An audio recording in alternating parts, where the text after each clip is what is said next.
Alright, we're going live, by the way. Oh, that's what I was gonna do. I was forgetting something, and it's like going to YouTube to look at the video. Hey, who erased the shit penises? I did. I always start off with a clean slate. We don't need any shit and penises at the start of the session. It's gonna happen later. But no. Stop lying to yourself, Brandon. Wait, I got a better idea. Let's aim it at Brandon. It's already beginning. Anyways, welcome to D&D Ilderon Tales. This is Group 2, Episode 20, Pride and Prudence. Whew. Boy, has it been a heck of a journey so far. So, we have a full party tonight? What? We got, first time in a year. I know, right? We got Ramon controlling Urkus, Jordan controlling Brock Brooks / Russell Rentlepaw, Robert controlling Roman Drake, Eric controlling Zymor. This nope. Oh fudge, my real, this one. We're like, we look at Zymor like, who are you? It's like Zymor looks down at himself. Oh shit, wrong character this time, and just turns into my rule. And JD controlling Tristan. There you go. There you go. Yeah, I got through most of it. When we last left you guys off, it was a split party thing. So half the party went to meet up with the blacksmith again, whose name escapes me, but I'll look it up later. And you guys got some magical items commissioned by him. And also paid for some pretty risky stuff to be done. I'm gonna cost a man his livelihood. Yeah. In addition to that, you guys stopped by Krun's house and found out that the nearby residents thought since he had relations to the Chantry of Air, he was attacked by the Heart of Embers. Which turned out to be a bonus for you guys, because yay, not having to go to jail or things like that. Then you also found out through I don't remember how you found out. Did you guys find? No, yes, you guys did, because you went to talk to Draylin, and you found out that there was going to be a memorial service, and Draylin asked you guys for a favor. I'm starting to think that we were purposely left out of this memorial. And the butter. Oh yeah, and you guys came across a lady who was selling cinnamon frost butter, which is a favorite of the upcoming holiday. And during which you guys bought her out of her stock and gave it to Jessica, who was very uncertain about what to do with all of that frost butter. I feel like that's the worst metaphor ever. It's like, my rule's like, here, have 10 gold, hands the churn butter to the child, and like, we're gonna go over here.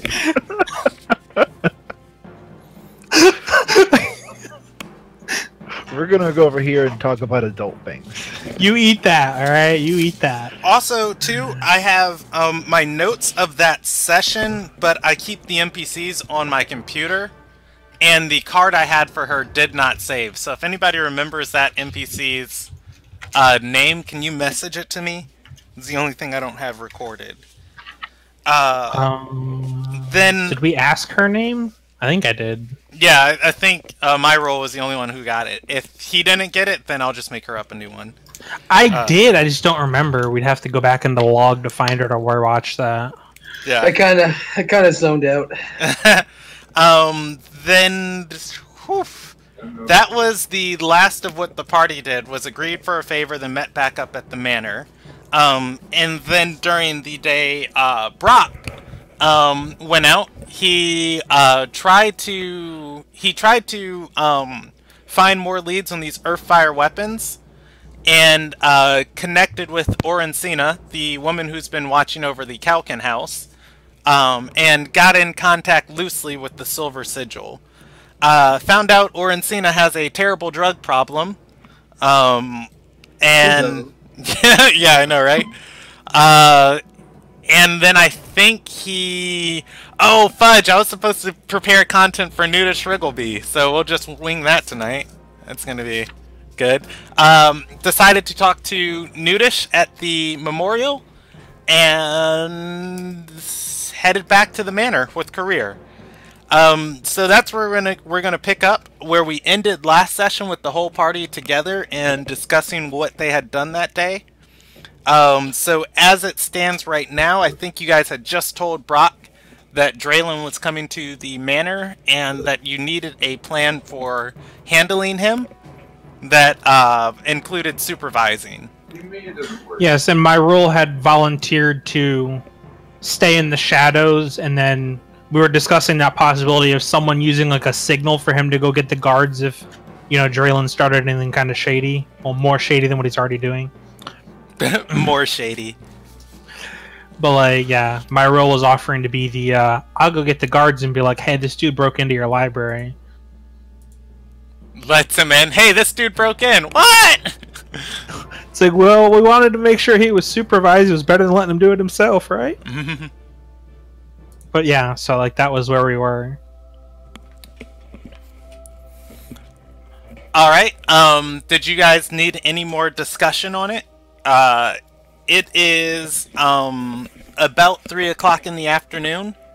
I'm assuming you guys are upstairs in your quarters, and if you look outside of the window, you can see guests have started to arrive at the keep. Yeah. Did we settle on an official plan, guys? Here, give me some feedback. I don't remember everything. The official plan seemed to not involve everybody, as I recall. I think it was mainly just you and me. Like Urkus would sneak him in. Like Urkus would let him in.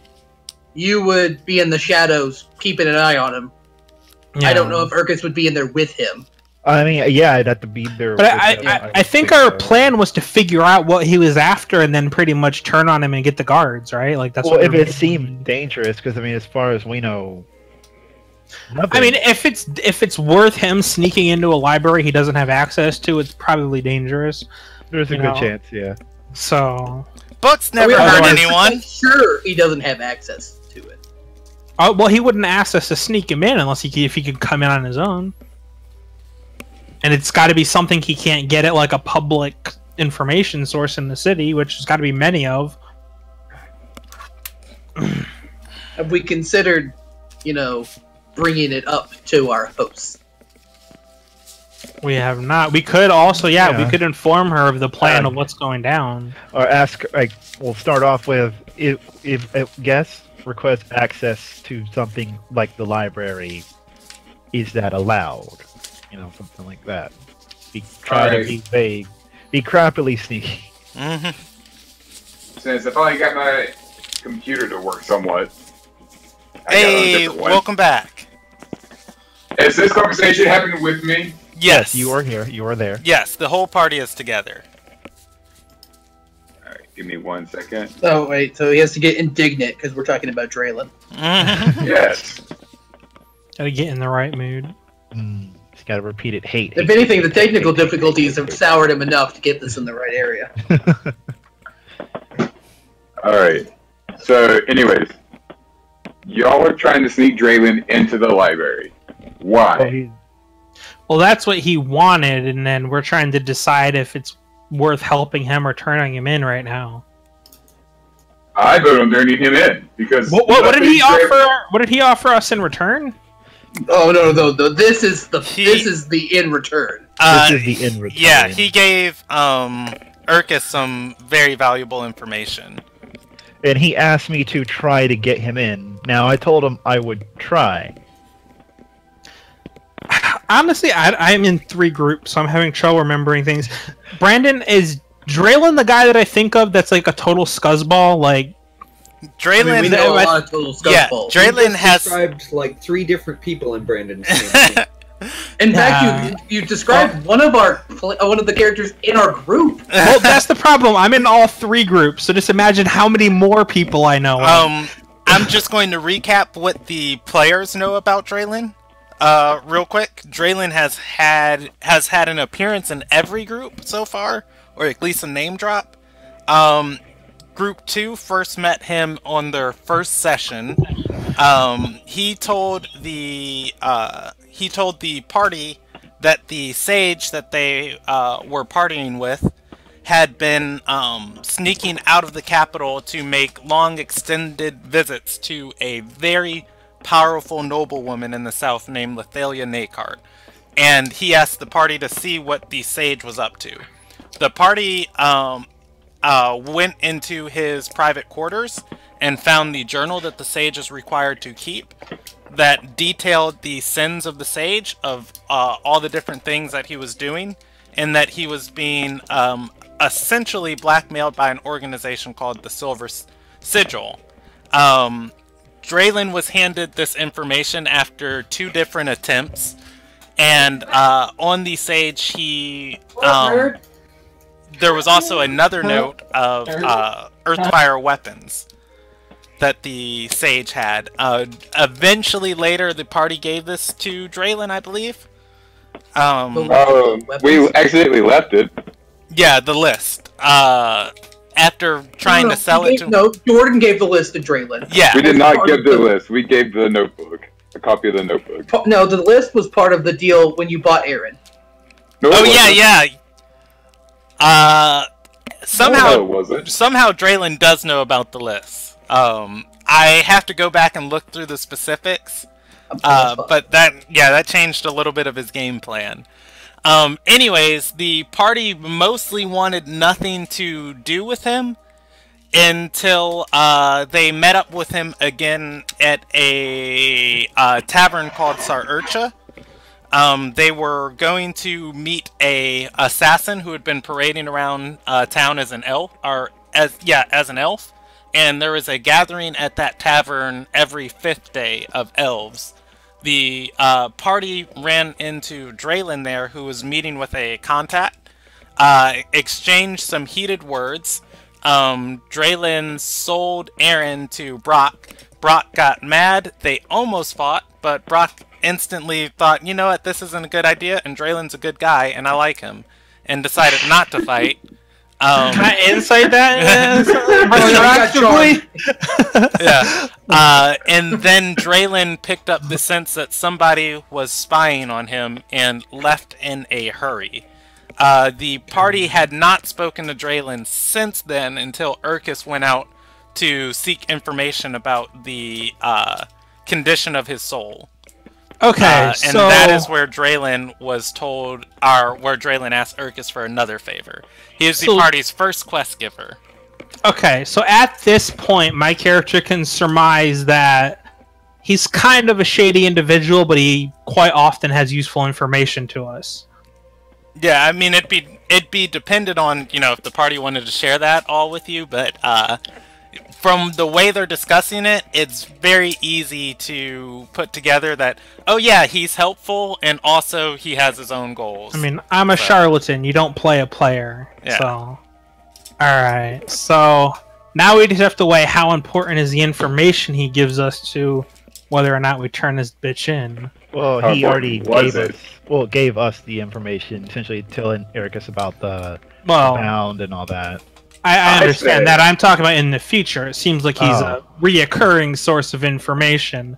Right. So, are we likely to need him again, or are we done with him? And we have to think about, what do we expect to happen if we cross this man? I expect to come down to fights. I was about to say, Brock here doesn't like him, so honestly speaking, if he were to have his way, we'd never run into him again. No. If we did, we'd run into him with a sharp, pointy object in front of us. His words, not mine. Well, we are in Brock's house, aren't we?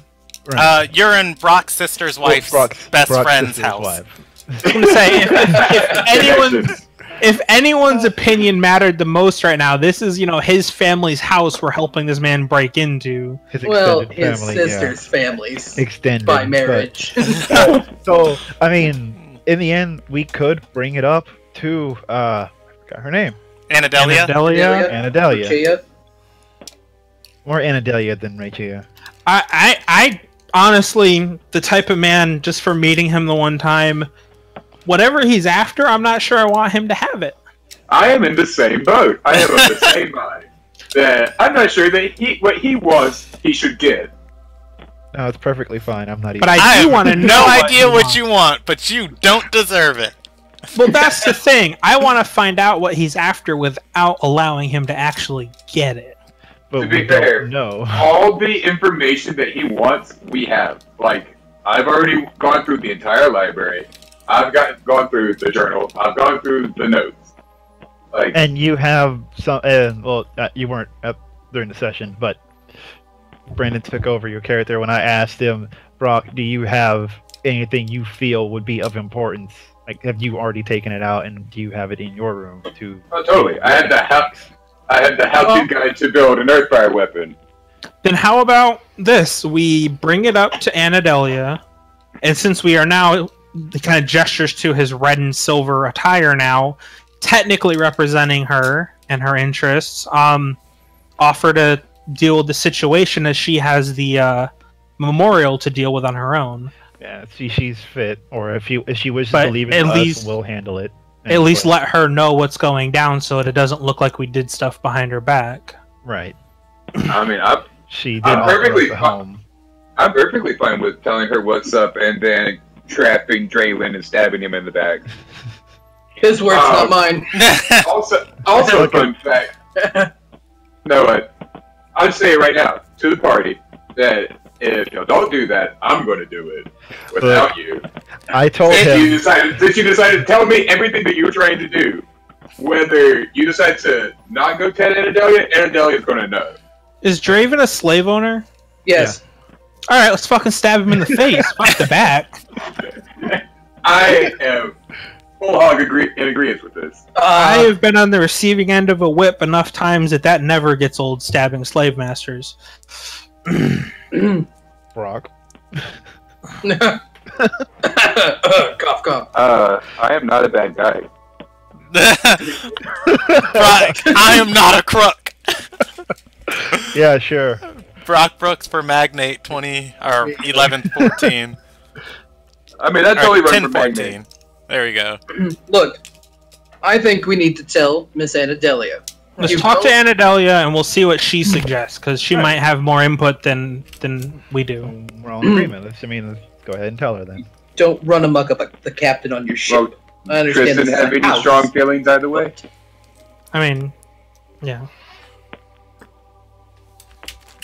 I think JD's away from his mic. He's just listening. Well, Do you need me? yeah. If you've been listening to the discussion of the party, they've decided to share with what Draylin's up to with Anadelia, and they ask your opinion on that decision. Well, considering that Draylin landed himself on Tristan's murder later list, you're good. I think I'm Awesome. the only one that he's not on my murder later list. He's on my murder now list. He's like number Yeah, one. you might want to bump him up the list a bit there, buddy. Yeah, will do. He's on my. I Everyone think else I wants to might be kill able to him. pencil him in for 3 a.m. I just It's always a scary time. When surprise, Tristan and Brock motherfucker! agree It was on your something. memorial service. I'm picturing him pulling out a schedule and like crossing off Whack It and then put Whack Draylin. Like I had nothing else going on. I didn't have to pencil him in. Yeah, so let's go talk to Anadelia then. All right. Yeah. You guys know where her chambers are. She is upstairs, in Raichia's room. Actually, when you guys arrive at the door, it is open. She and Raichia are talking to an elderly monk. Anadelia has a scroll of paper in her hand that she is skimming over. Before she hands it back to the monk and says, "It looks beautiful. Thank you for presiding over this ceremony." The monk bows and then looks at you guys and says, "I will make my way to the gardens." Is this the monk that we totally embarrassed in group 1? Yes, it is. He heads out of the door, giving a bow towards Brock, and leaving the chambers. Once again, Raichia's room, bed in the middle. The table is removed. It's brought in at request. There is a knight at every single window. within this room. Anadelia turns to you guys and says, I'm getting ready for the ceremony. Was there anything we could help you with? Yeah, there's a situation that we've become aware of, and as we are now representing your interests, we wanted your input on how to deal with it. And I look over to Ericus since it's kind of his deal. So tell her, sort of, kind of. So I was muted. I was trying to talk and was muted. All right. Recently, we had run into. I had run into Lord Draylen Madison, who, after helping me, was for a favor. That favor is he wants to access your library during the ceremony. Did you say Draylen's name? Yeah, Draylen Madison. Okay. Yeah. She's gonna brush her hair back behind her ear, and then say, "Lord Madison, did we invite him?" She turns to Rachia. Rachia says, I think when my steward was looking through the servants who died, you had purchased one from him. She brings her hand to her chin and says, "What's he want in the library?" We don't know. He wouldn't tell us. She's gonna look at Brock and say, "You remember what we discussed about Lady Lethalia, or Lady Nakart?" I think she means the fact she might be a vampire. Well, I mean... does Roman whisper that? No, that was me trying to jog Jordan's memory. Okay. I don't think I'm aware of that fact. No, I don't think, as far as I know, I don't think anyone except from the party, anyone except Brock would know. Well, Effie, I think, would also know, because me and her have been doing research together. From the party. Yeah. The human. Yeah, no. Based on all the information that I gathered, and the fact that he's gathered the exact same information, and after each point wants to see your library, I don't think it's a good idea for him to be in there. She's gonna say he's always had a vendetta to pick with Lady Nakart. I assure you, any misleading information on the matter has been removed from the library, though long ago. There's nothing in there but dusty old historical books that you could find in any public library of the four. Well, clearly he thinks there's something in there, because he wouldn't be using a favor to get into a library that he doesn't otherwise have access to if he could get the information just as easily as walking into a public building. So that's kind of why we brought it to you. I know you have the ceremony to attend today, and if you wanted us to try and deal with it amongst quietly as to not disrupt the events of the day, we're more than willing to do that. I turned to my rule real quick, and because Brock has an epiphany, he turns to my rule and goes, "Hey, my rule, how good is your ability to recognize hidden passages? Maybe there's something that they missed in the library, maybe like a secret bookshelf or something they may not have caught, where they can gain more information that he does not know, that we don't know about." I'm not a master of such things, but I would say that I tend to see more than your more standard folks in my line of work are known to notice things. I could take a look around. I mean, Anadelia, my idea was that we indulge him long enough to find out what he's after so that we know for ourselves before we deal with it. Anadelia nods and says, that's my thinking also. And she's gonna look at the whole party, just scanning you guys over, harem included, and say, "I trust a lot of you could keep an eye on him." Does she notice my new crimson armor and silver daggers? She expects it. It kind of broke out. I didn't hear what you said. Sorry. She scans over the whole party, harem included, and says, "Can I Wait, we expect?" brought the harem? Well, you guys didn't tell me you didn't bring them. So I have to know how many people are standing in front of her right now. What? I 6? think there are like 8? 9 of you. 8? Yeah. Let's see. There's 5 here, and then we have Effie, Aaron, Nathan, Career, And Jessica. Jessica. Yeah. That's like 10 or 12 people. Yeah. Just all standing in front of her. You got your own honor guard. Division of labor. Anyways, though, yeah. She's looking at After a small army and they're going, yeah, I think you can handle it. Career is going to say, actually, Ray, Chia invited me to the ceremony. I was planning on attending. I will also be attending the ceremony, just so that I guess I don't throw hints to Draylen that I know what's up.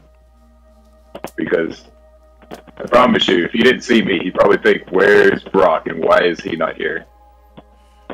I mean, don't he think actually made a specific request, don't bring Brock. So... And we'll bring that up. He specifically requested not to have you, so let's have you. Oh, no, you we shouldn't don't want have no. me, We don't want to tip him off that anything's wrong until we find out what he's after. right? Also, Brock's going to ruin it. Yeah, Brock's gonna stab him in the face in the lobby. I don't think this is gonna work. True. I won't do it in front of people. Maybe a back alley, but not in front of people. Just With that said, I say me and my rule take a quick look around the library, make sure there's nothing that I missed the first time around. yeah. How long do we have until the ceremony starts? you guys have maybe an hour. Yeah, we can go there. Yeah, if we do that, does that mean like I could look and he could like assist me with his knowledge so that I get advantage on looking Yeah, for shit? you guys roll me an investigation check with advantage, one of you. No, me. Wait, what's your bonus? My investigation's a +2. Alright, let me do it. I don't... Oh, what? The roll is an 11? Alright. Yeah, Jeez. you inspect the library. There a lot of candle bearers built into the floor, books. Majority of the library has been cleaned out. Where this place was a large hall spanning 2 floors and lots of shelves and sections of books. There's probably only a good fifth of this populated with anything in here, and the rest is just empty shelves and halls. I don't see anything, man, so we're gonna have to let Draylen lead until we figure out what he knows. Alright. I have the book that I find most important in my possession still, so that's not going to be in the library for him to find. Alright. You guys head to the ceremony and the rest of the party heads to find Draylen? Yep. I was thinking more like not actually attend the party, but keep an eye out for Draylen. I was gonna offer to be extra security. Yeah, I like kind of something would. like that. My role would kind of be like mixing in with the guards there, since he's in his full studded armor, but has the colors, so added security. But obviously, is also trying to locate Draylen. All right. I'm going to allow Urkus to roll a separate investigation check looking for Draylen. As the people filing into the manor are within the hundreds. Each of the upper Solsarai come bearing, an entourage with them of either personal guards or servants. That 22 investigation check, as you Brought Urkus to the library. yeah, I know, right? as you are looking down over the looking out from the keep, like down into the people coming up the thoroughfare into the main gate, you can see the garden area of the manor, and it is you can see Draylin down there in the garden area. You recognize him by the fancy clothes you saw him in while you were at his tavern. Right. I guess I wouldn't like approach him directly because that seems Okay, weird. it will take you a little while to walk down from the upper levels of the keep to the garden. It is a terrace garden above the city, but it is still below you. Alright, so I guess I just make my way casually. Making my way down to the quote-unquote. garden, gonna talk to Draylin, gonna lead him into the library. Dun-dun-dun-dun-dun-dun. Before all this happens, shouldn't we like get everybody set up on where they're going to be at this party? No plan. Because- No, not needed. No plan. All right, then. No. I think you're going to keep Brock Brooks in the library with my role, waiting for Jalen to walk in. Because you think Just go that's the there. best idea ever. Oh yeah, no. He walks in, you're like, oh, I didn't see I know, because like when we originally talked about it, that would have been my other thing. Is I'd have found somewhere to hide, so I was out of sight in the library. Yeah, so before Ericus comes back with Draylin, I think we all need to get into position. I will be in the main hall with my wife, just mingling with the nobles. Is this library like on multiple floors? Like, does it have like stairs and like an upper level and shit? It's across 2 floors. It's actually across 4, but it takes up an area that is built for itself. Each floor has like a high ceiling, and you can walk to the next. You can get to it though from either the base level of the manor or one of the lower levels of the manor. What I'm asking is like, is there like an upper, like, you know how like in some libraries there's like a walkway like on the 2nd floor, but like it's all part of the same room? So Yeah. like, there'd be like an upper area where I could be on the upper level hidden somewhere? Yes. Alright, I will do that. And Also, since I have time to prepare, do I get advantage on this stealth check? Since I have time to pick my spot and everything? Not as much time as you'd hope, just from you searching down every inch of this library with your investigation, so it'd just be a regular stealth check. Could Alright. alright. Damn, I rolled a 9. Could I have told the others that I see sorry. before I go down to him? that's what I was wanting to get at. I'm going to be at the party, but I want to keep my eyes on the library, like the entrance to the hallway to the library, I guess I would say, and have Ercus, like the plan would be for Ercus to lead Madison through this crowd to where I can see when they enter so I can follow after them later. That way the whole party would be there if it turns into a fight. If it turns into a fight, it's not. I mean, Group 1 is there and no one died. Yeah, it's not. Okay. You guys are good. I mean, was that you know, the no, party's I'm for?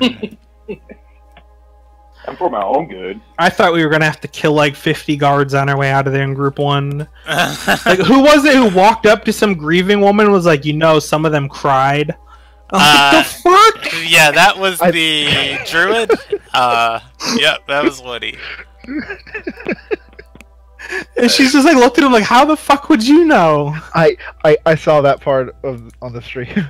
Oh, it was like, oh my god. She rolled insight on that and got like a 3 or a 4. Yeah, it was. And I was just like, alright, you get away Saved with by this the one. unclutchness. Yeah.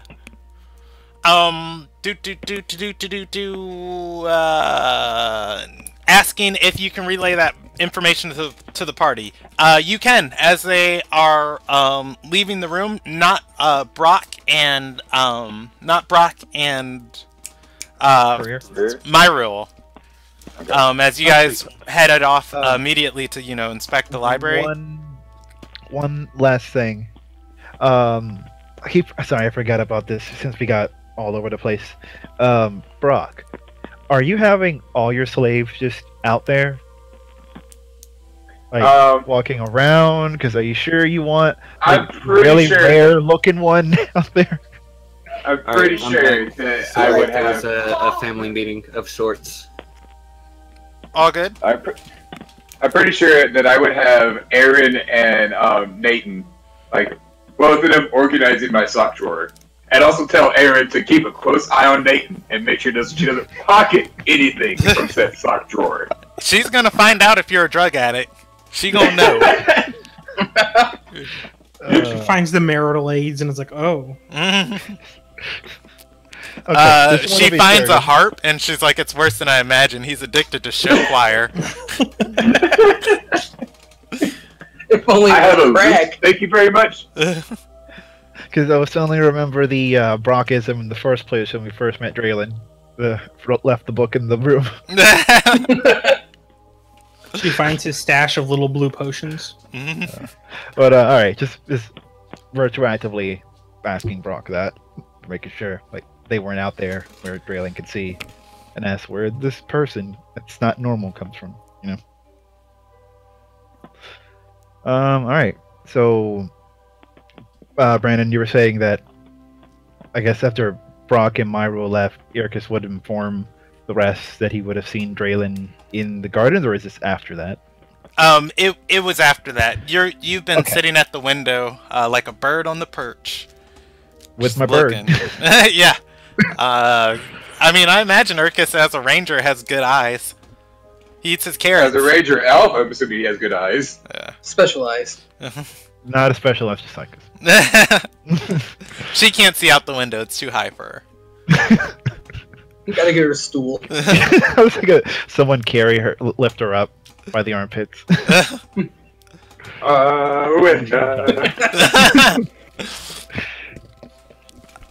Yeah, do you guys act on that information, or you just head down to try and meet him?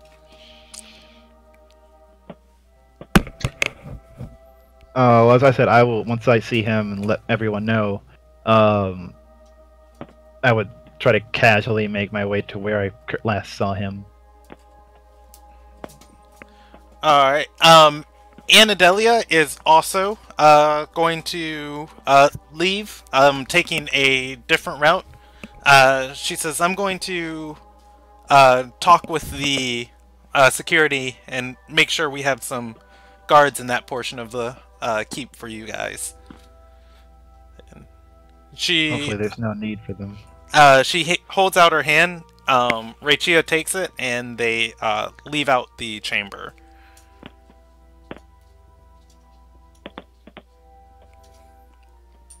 Your sister's a nice person, Brock.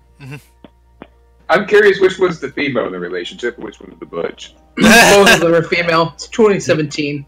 The answer is yes. Because I feel like Anadelia is the feminine one, but then she has moments where she's very stern and masculine. That's Whereas not the answer. Richie is definitely a tomboy through and through. Yet again, But that is implies that she the also answer is has... yes. I don't understand your Well, their relationship is confusing. built on something else, and you guys will figure it out eventually from watching them. Oh my god, is it built on love? Yeah, maybe. Oh God, love exists. I thought that was just a myth to scare little children. We spent too much time around Brock, a man powered completely by lust and whose marriage is based on gold digging. Right? There is no love in this. There's mutual gain. Career has the potential of love, but anyways, yeah. Otherwise, you guys are able to make it downstairs to the gardens. It takes you a good moment descending the staircase. No rush. I guess I'm walking casually. I'm trying to actually think of how this happens. I need to roll a check. So I want to make sure, Brendan, that you have everybody where they're supposed to be right now.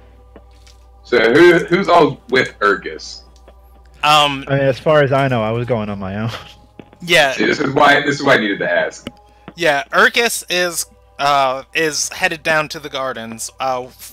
what's Tristan doing? If JD can answer, I think he said he was going to a family meeting. I think the family meeting was over. Oh. Alright, we'll come back to him. So, my role is perched up in the, library.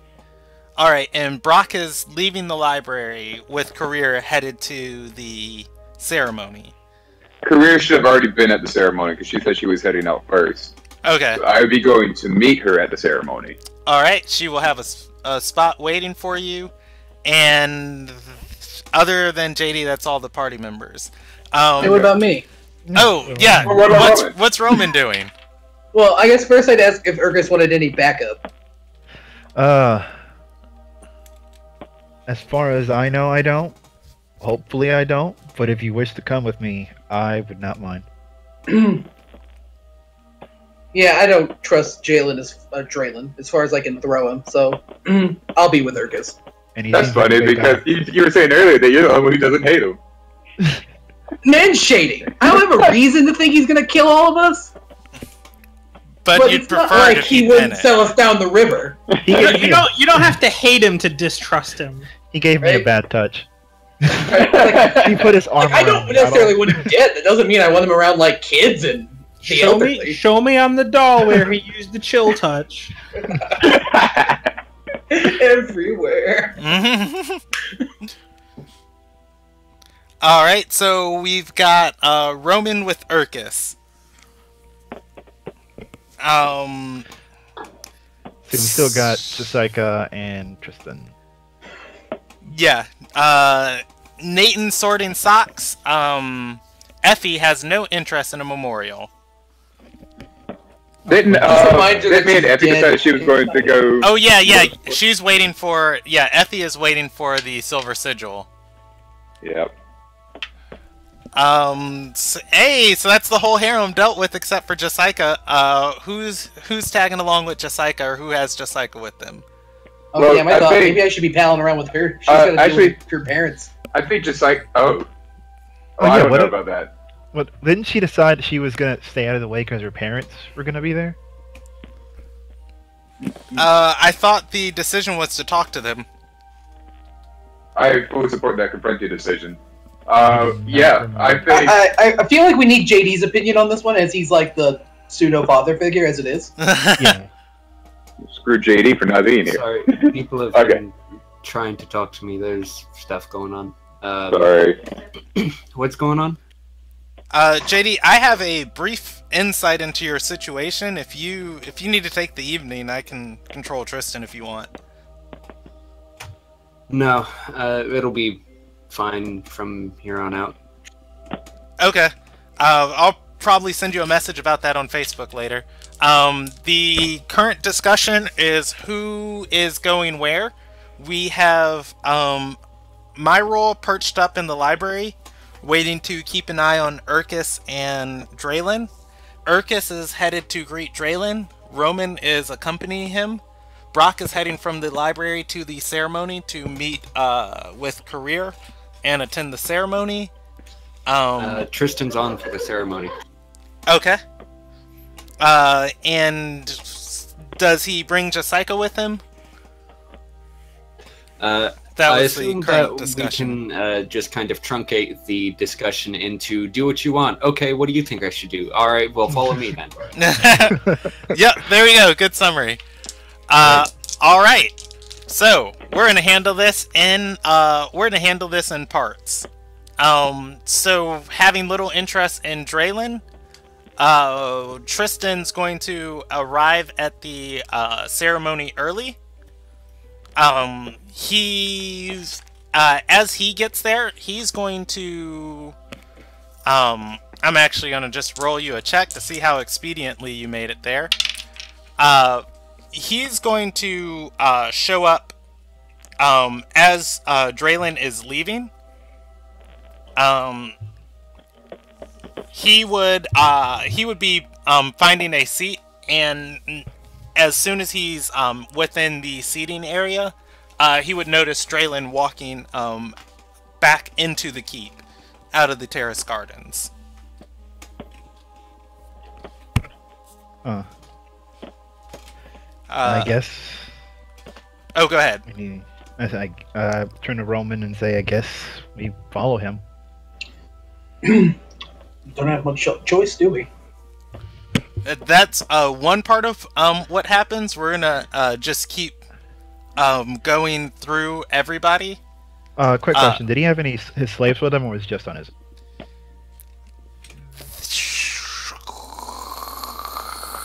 You wouldn't have been able to tell that from your vantage point. Gotcha. But no, you did not recognize any of his slaves. So to Tristan, there is a woman. She is exceptionally gorgeous in the going around the garden. She is currently with a half-elf, but occasionally she leaves his side to flirt with other people. She is drawing lots of attention to herself. In the area that you saw Draylin walk from, there is another man leaning on the railing of the terrace garden, overlooking the city. Ping-ponging over, we're gonna go to Brock, walking through the corridor. From the direction you are headed from, or actually Brock would be the last one to arrive. We're gonna go to I'm sorry for Hash Patch handling this. Everybody's in it someplace else. Roman and Urkus, because that'd be the next relevant one. You guys are walking down the stairwell headed towards the gardens, and you're going to hear a voice from atop the stairwell call to you and say, "Good men die every day. The lucky ones die doing something they're proud of." There, I just saved you an hour of your time. Are you ready to go, Urkus? Looking up, you recognize Draylin Madison. Oh, yeah, that does save us some time.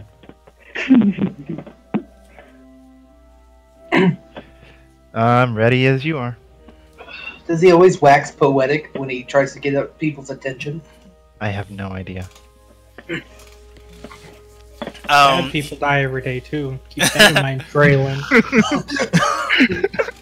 He's gonna walk down the stairs next to Urkus and gesture down the hallway, and he'll look to Roman and say, "I'll only need one escort. Thank you, though." I'll turn to Urkus and just kind of be like a "Are you sure?" nod.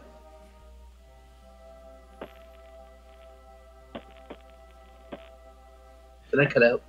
No, I heard you. I heard you. I was thinking. I'll let him know it's fine.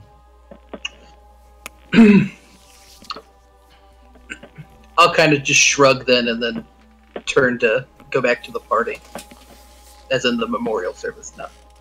Okay. Draylin leads Urkus down the hallways of the keep, eventually taking him through another abandoned section that Urkus probably hasn't even been to. Draylin's stride is purposeful, as if he's been here before. Do you want to have any conversation with him while you're walking? Yeah. This isn't the way that I would think of when heading to the library. Uh-oh. He'll say, "These places were built to be mazes and confusing, or to be confusing. If this keep was to ever get stormed and Lady Nakart be attacked, you wouldn't want the army to be able to walk directly to her. But trust me, I know the pathways better than most would." Have you been here before? He turns his head to you slowly and smiles and then looks back down the hallway and keeps walking. Oh. Well, That's a yes. Am I able to... Solid baby. Am I able to keep track of which way we're going so I don't get confused? Yeah, you know the general direction you're headed is to the library. You just didn't know these these passages actually connected there. Alright. Just because, you know, there are specific places to enter the library from, as it's built through some of the floors. Otherwise, about the time you arrive at the library, Brock would be arriving at the garden. But we're going to jump over to Roman, because you'd get to the garden a little bit sooner. As you get to the garden, you're able to pick out where Jessica and Tristan are sitting. Or at least where they're trying to sit. You are also given the same scene. You aren't able to view where Draylin was before because, you know, he was gone by the time you got here. However, you're on the upper floor of this terrace garden. There is a large 8-foot tall log cabin of bonfire built as the main attraction in front of the amphitheater. It is unlit. It's just the wood stacked there, the wood and logs. There is there's a podium behind it, and 2 seats on the amphitheater with a large area for a procession to accompany the seated individuals or whoever's going to sit up there. Easy to assume Anadelia and Rachia. There is also, once again, easiest thing to notice here, just whatever your passive perception is, there is a woman in a slave's collar walking around. She is flirting with different attendees and making quite a scene, drawing attention to herself. Is the drunk dragon spawn, whatever, that's dressed in common rags, drawing any attention yet? No, not really. Most people seem to be avoiding him. It's got like 5 seats on each side of him, just empty. Yeah. Sorry. Where hundreds and hundreds of people were funneling into the keep, in this garden, I think I said the attendance was between like 150 to 225. I don't know. I'm not going to go back and look at that last session. It is a CF. Does Roman want to? Yes. Does Roman want to do anything? Does he find it suspicious? Wait, like, do I know? Like, I guess I could do a, what is that, investigation check? I just told you passively what you notice. If you want to do anything actively, I'll tell you information based on that.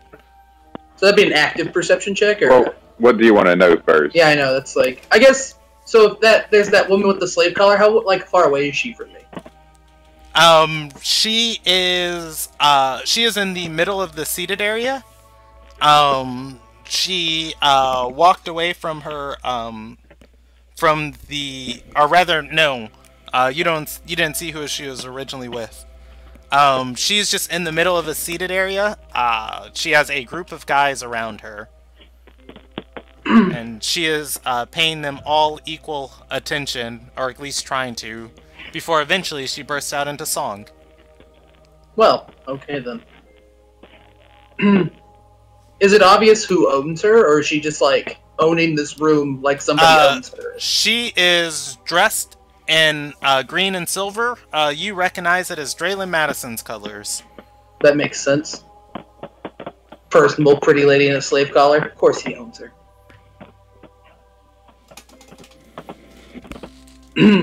Okay, well, noting all of that, I'd then probably go over to Jessica and Tristan. Alright. You want to say anything to them? No, nothing besides like how's it going? How's the party? Right now, having fun. The party at the party. Jessica is looking around. Not panicked, but you notice with a little more urgency, franticness than she normally would. It's very subtle. And she says, "No, I feel like they're gonna ambush me any second now." You looking for your parents? She nods.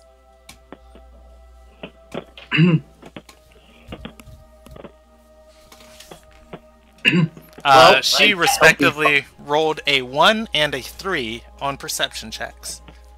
What?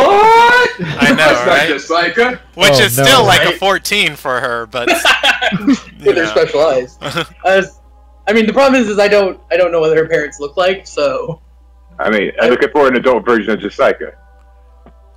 good point. I mean, you could always ask. Yeah, I guess I could ask her. Like, if I asked her, would that be like perception with advantage, or? I mean, you could ask her and she'll describe them to you. Yeah, so I mean, it's like, Sorry, go ahead. it's like, well, what do they look like? Maybe I can find them.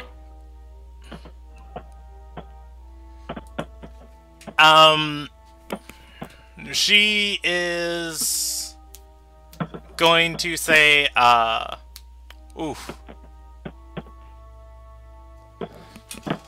She's gonna say, item is dressed in, or rather, item wears his scars like, badges of honor. He's most likely, somewhat combat ready. And Gia is... Oof, there we go. Gia has her red hair most likely on display, and it's unfortunate how short she is. Otherwise, it'd be easier to see her. She loves to wear all the shiny gifts of the Chantry.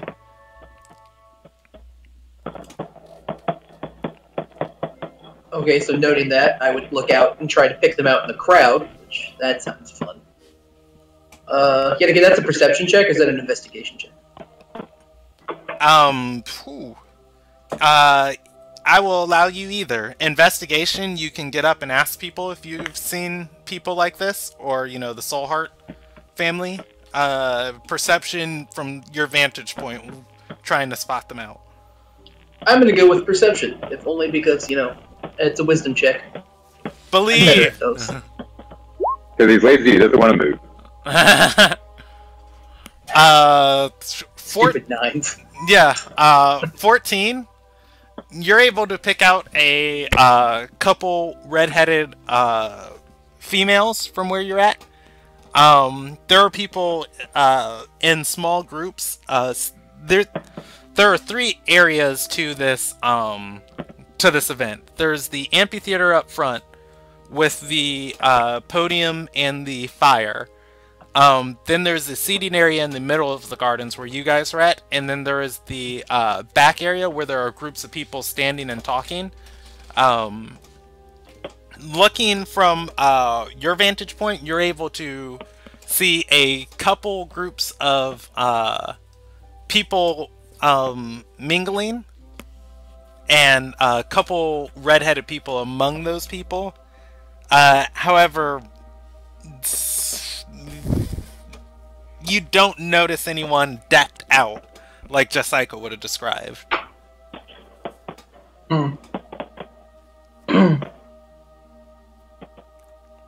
Well, so I'd kind of like frown and be like, I don't think I see them.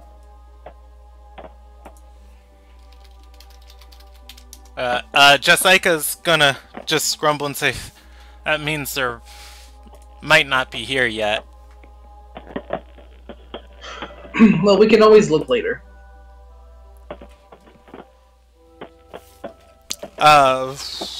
She Your comment kind of goes over her head as she's still actively looking around. Do you want to go find them now? We can ask around. She shakes her head and says, "No, I just want to be ready when they do come." All right, and then I'll finally take a seat. I'm ready for y'all perception rolls just to have them end up popping up behind you and going, just like honey. Yeah. I would really, I would love that just because between the two of us, we should be actively perceiving just about everything. Yeah. Brock shows up at the party as you guys are looking around. Cool beans. I'm guessing I see everything that Roman saw? I mean... Yes, you do. Sure. Well, I see a really hot woman trying to find a nice date, in my opinion. So, only I could get in the way of this. Well, yeah, I mean, the party is going to notice Brock and then notice him beeline towards the slave. So, she's still singing, right? She is. I didn't write out the actual song she was singing. That's fine. Is it a song that Brock Brooks would know? Oh, no. No, she picked it up. Actually, I do have the song she was singing, because I know the person who wrote it. I just have to look at their character sheet.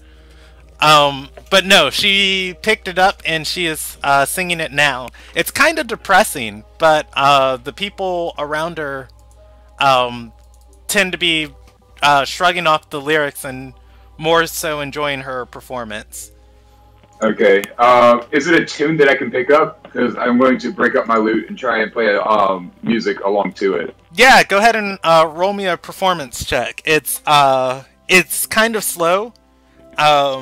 She's got her eyes closed and she's just humming and then ever so often singing a verse. On a 12, you're gonna join in with her. It's not anything spectacular. You're able to keep the melody on your own enough so that she no longer has to hum it. After you play through it twice, she sings the verse a second time. It is a song of fire and death. Ooh, fire and death. The working title for Game of More Thrones. like Song of Catch That Reference. Can we just blame it all on the Heart of Embers? Yeah. I mean, yeah, I mean, I can just send the lyrics to the group chat, or actually, I can read them to you guys. You can send it to Brock.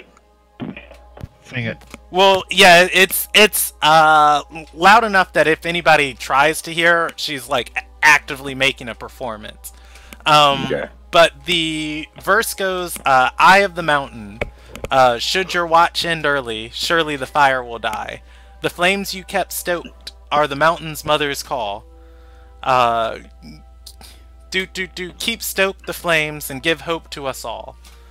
And she's kind of singing that verse repetitiously every few repeats of the melody that Brock is playing. Okay. I'm going to keep on making eye contact with her, let her know that I'm doing this for her. At the same time, you know, performing for everyone. And as I pick up on the lyrics, I want to sing them with her as a duet. Okay. As you start singing, she instead stands up and starts dancing. It is a slow, dutiful dance. Nonetheless, the crowd starts just lightly tapping. Yeah, I did say duty. Lightly tapping their laps at the performance, to also contributing to the beat. She has a performance constitution out of this world, so you guys might be at this for a while. I mean, I'm down with this. All night long. Is there like a way to like increase my performance, like make it better? Viagra.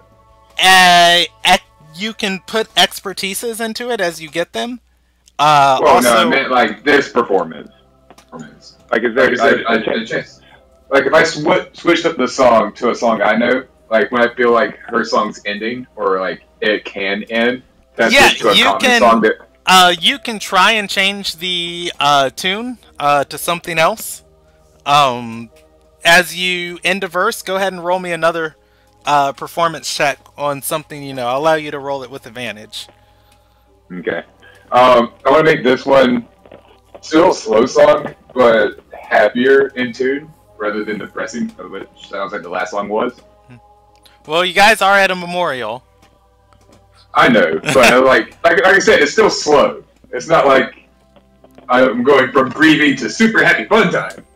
Fuck the grieving. He's trying to get laid. Going from grieving to it gets better kind of music. Did you roll the performance? Because that looks like the old one to me. No, okay. I'm still describing what I'm trying to do. Okay. I rolled 26. What a hero! All right. Yeah. So, on the beat change, you're going to notice this. Actually, I'm gonna roll her a performance check to try and keep up with you. Oh snap! 26. Yeah. So you're gonna notice, she does not lose a single step as you change the melody. What is Brock singing about? The booty. The booty. No, He's singing Candy Shop. getting over a tough love. I'm gonna just do that. I went from the sad, tragic, everybody's dying, to getting over and starting new. Yeah. You're gonna notice her dance becomes a little bit more seductive, and it borderlines inappropriate. Especially at the event you guys are at. With her. As part of my performance, I'll be, dancing with her while playing the lute at the same time. All right. Yeah, you guys attract a little bit larger of a crowd. As this is going on, you hit the final crescendo of your song, and as you do, Crescendo. or yeah, that word. Anadelia and Rachia show up, followed by their guard. They each have a guard of about a dozen men, or a dozen soldiers. The people clap for your performance before turning and rising as Anadelia and Rachia take the stage. The woman leans over into your ear and says, "You're not half bad," and then plants a kiss on your cheek. I whisper back, "You're not half bad either." Time he's heard that. She's gonna say, of course I'm not half bad. I'm all amazing." Yeah. Trust me, we are equally amazing. I'm pretty sure I could rock your world. Oh, Brock looking at this woman, like the highest appearance score Brock has seen in the world has been an 18. This woman is a straight 20. Like, I mean, there's another thing that's at its highest right now, and it's not just the appearance score. Yeah. This is it. This is the pinnacle of human perfection in front of Brock. Like, when we're all doomed. Yeah, when she says that, she just runs her. Or when Brock says that, she just runs her hand across Brock's chest and says, "Ooh, hot stuff! You'll have to buy my contract later." Buy more than your contract later.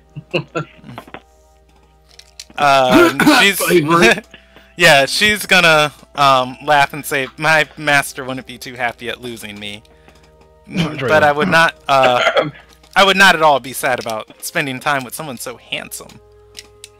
See, inadvertently, we're What a helping charmer. Brock. We're gonna kill Draylen. She's gonna be ownerless. And Oh Harry. man! Oh Right. god. This is the There's darkest nothing stopping timeline. me from adding her to my hit list. Like I'm gonna hit that all night list. Oh god. What have we done? He's gonna be going to the alchemist for little blue potions to take the whole weekend off.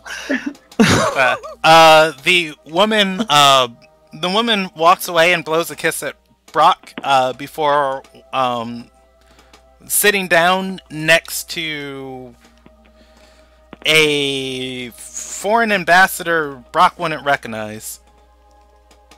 Would I recognize him? No, you would not. Which, All right. roll me an insight check. I'll allow you it for free. DC 15. Is that difficult? Hold on, I have to see I what rolled an difficult 18 and a is. 17. I gotta see what difficult is real quick, because I don't remember. Damn it, Brandon. Also, respect on that insight, because you have 1. Right. Right. Ooh, hard is going to be 20. Well, rip, never mind. Damn. Yeah. What's difficult then? Well, that's what I meant. Hard. Hard is 20. Damn it. At medium, that's 15. Brock doesn't recognize this guy. He does recognize that There's he's. so many jokes I could have made just then. He does recognize he's a Lil Nagillian or a Lil Nagian. Okay. Well, after I had a successful party experience, a great concert, and all the hot rushing sense of emotions, I guess I'll go find career. Oh my god. Hey, it's not cheating if he takes it all out on the wife. Wasn't she with you the whole time? No, she wasn't. Ah. Career is actually in the back part of the gardens. She is talking to a group of merchants, all merchants of the rubies, and she is currently engaged pretty deeply in conversation. Do you listen to her, or you just like stand next to her? Or? I pass by. I wave to let her know I have joined the party. If she has any reactions, let me know. If not, I will go back to the party. Yeah. 'Cause She's she seems to be busy. she's going to grab Brock and wrap her arm around his and says, "Gentlemen, this is my husband, Russell Reynoldpaw." And How are you doing, gentlemen? they're each going to nod, shake, bow, introduce themselves. I'm just going to roll a percentage die to see if any of them are super important, or if they just think they are. Big mustaches. Yeah. Welcome. You're talking to the Illuminati. No, I'm kidding. Career's gonna say, we were just talking about the border conflict.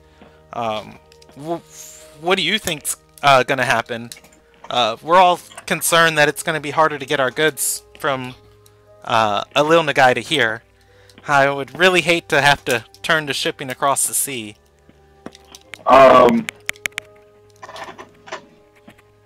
The guy, the artist there, right? Okay. What was the big border conflict about it? Are they like fighting over land? Things Brock knows, or you know as a player from the session, from the first campaign, you do know that there has been a army of mercenaries stationed at Artur Sarai's border between Artur Sarai and Alil Nagai for the better part of a month. And that the administrator of the Immigration Council had gotten sick and unable to do his job. A border conflict has kind of arisen. Both nations are kind of like on pins and needles. It's kind of like a Cold War era going on. Gotcha. Well, my opinion is that before this gets any worse, I think they should take out anybody who's not part of the Artur Sarai or the Alil Nagai kingdoms out of it. So all the mercenaries, all of the hired hands, like they need to step down. Also, Or we hired need to hands. drive them out, whichever one, like whether they're causing it on purpose or not. And then have a sit-down conference between both sides to figure out how to resolve these issues with the border. That being said, sounds like if we get rid of the mercenary groups that are stationed at the border, we'd solve it already. Career's gonna say it's not that simple. You have to understand, a Lilnagai has a right to defend their their merchants. The border in the south's been a mess since oh my gosh, what is his name? Manning Tolls took over. Caravans get ambushed every day. Bandits run amok in the area. Brigands are unchecked. I believe the army provides a little bit of stability. No, that's what I was saying. Like, we need to make sure it stays within the army. I don't know if the both, like, if the army and the border patrol have been hiring sellswords or not. If so, stop it for a little bit. One of the other merchants chimes in and he says, "Well, I've spent some time in Ilderon. They don't actually have a formal army besides the church. Where their power comes from is the amount of coin they have. So these mercenaries are acting as kind of a royal guard."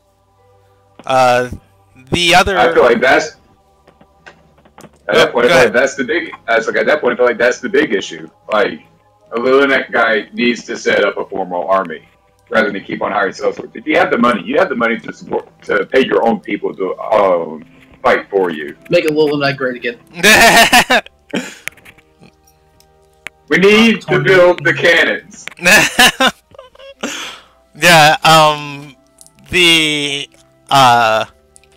I think they would be a little shocked at Brock's proposal, and then the one of the unspoken merchants is gonna chime in and say, "This would come from a rental paw. He's a sympathizer of the Wills." Immediately goes for your religion. What a bitch. Yes, I am. I'm sorry to see that not all people have a broader view, and some people like to think narrow-mindedly. He's going to say, "I hear, so Yessa's coming to Cedal to broker peace talks." The merchant earlier who said he had spent time in Lilnagai snorts a laugh and says, "Broker peace talks? So Yessa, the only thing she's going to broker is somebody's face with her mace." Alright, What kind of woman? who is so Yessa? That is the Ascended Goddess of Fire. Yeah, that doesn't sound like the person we went to peace talks. She is the one the Heart of Embers are getting their pants hot for. Important question, is she a redman? Well, I'm assuming if she's not, she can at least light it on fire, and that's red enough. Just like my heart, her flame gives me a bright, burning passion. Brock says that? Did he just convert? No, yeah. convert. I don't support her as a religion. I support her as a woman. Just like he supports Umiya. To the I harem. support Umiya. To the harem. Alright. It was better than one goddess. Dude. I can think of a few things Brock would like to support. Hashtag God need love too. Alright, you guys can carry on and gossip until the ceremony starts. We're gonna jump over to the library. Ooh. Yeah, I know, right? Yeah. So, whew. My rule, after waiting here for nearly 20 minutes in silence, is going to hear footsteps into the library. Would Urkus still be trying to talk to Draylin about stuff? Yes, that's a good distraction, so he doesn't notice me. Okay. I guess. I guess. I'm just trying to figure out, like, So how about that snow? because I am horrible in conversation, even in real life. What's your especially favorite in real kind of life. butter? Talk about anime. Talk about anime, Ramon. Talk about the mechs. There's gotta be the mech suits. Yeah. Doesn't exist here. Yeah, Draylen's gonna say Hanoka is perfection. So. I guess I'll just trying to make small talk. All right. I will allow you a charisma check. For free. Oh no. Is it your dump stat? Is it your dump stat? Yes. Totally is dumb stat. Believe. Believe in RNG. Oh, 9. Nice. Yeah. We've been pulling 9s all night. We just have pluses. Nice. To be Come fair, here, that's roll what I nine, rolled roll on nine. my stealth before modifiers. Yeah. You are. You're going to be trying to talk to Draylen, but it is really uncomfortable. I imagine it's like several more moments of asking him, "Hey, have you been here before?" and he just like not even answering your question. He's a man on a How's life? mission. How's life?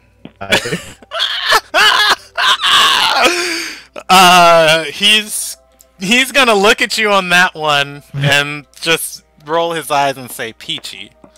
It's pleasant as a plum. This is worse than I thought. As you guys get into the library, Draylen is going to be walking around. Oh my goodness gracious! You just nat 20 that roll. Mm. Rip. Oh no. Yeah, Rip. he's gonna be walking around. He's gonna look through some of the shelves of books and says, "Somebody's been here. Removed a few." Then he's gonna look back to Urkus and say, "So, Urkus, what is it that you're looking for in this country? It's not often you Me? see Ililna guys settle into Ardersarai. Or Ililnagians. There we go, that word. You're good at words tonight. I know, right? The whole time he's talking, he is walking through the shelves, inspecting them, and inspecting each one of the candle holders. Me? Yes. Don't know. I guess the world. I left my village to see the world. I ended up here, and I've just ended up staying here. I don't necessarily mind. I guess I'm wandering around aimlessly. As he's kneeling in front of a candle holder, he's gonna turn back to you and say, "There's a whole lot of world out there, lots of it to see." There is. And he's gonna say, "Do you have a woman you fancy?" No, haven't met anyone yet. And he's gonna say, "A guy?" No, Are you sure? I love Draylen. I'm flattered, but no. That kind of seems like a logical line of questioning, to be honest. I mean, it's not Yeah, exactly strange in this In this canon. world. Yeah, he's gonna say, "Well, you should. And it's a lot better to experience the world with somebody." As he's talking, he is ripping the wooden panels off of the candle holder he's inspecting. What are you doing? He's going to say, "You see, I used to have a woman myself. God, she was a clever little wench." I don't believe it. And that's what led you to start tearing up this library? We can't have that here. This is the home of someone else. He's gonna stand up and point at the paneling he ripped off. The candle holder that's built into the ground. There underneath the wooden paneling, there is probably a foot wide wooden base that extends out to probably 2 feet at the bottom. And it is not a cylinder. It is not a cube, but a rectangular cube that goes up and comes together. Hey, I can draw it. I have that. I was saying, why don't you just draw it? Yeah, there we go. I'm an artist. I do things. Yeah, you're an artist. You can Totally an artist. give us graphical stuff. I think it looks something like this. He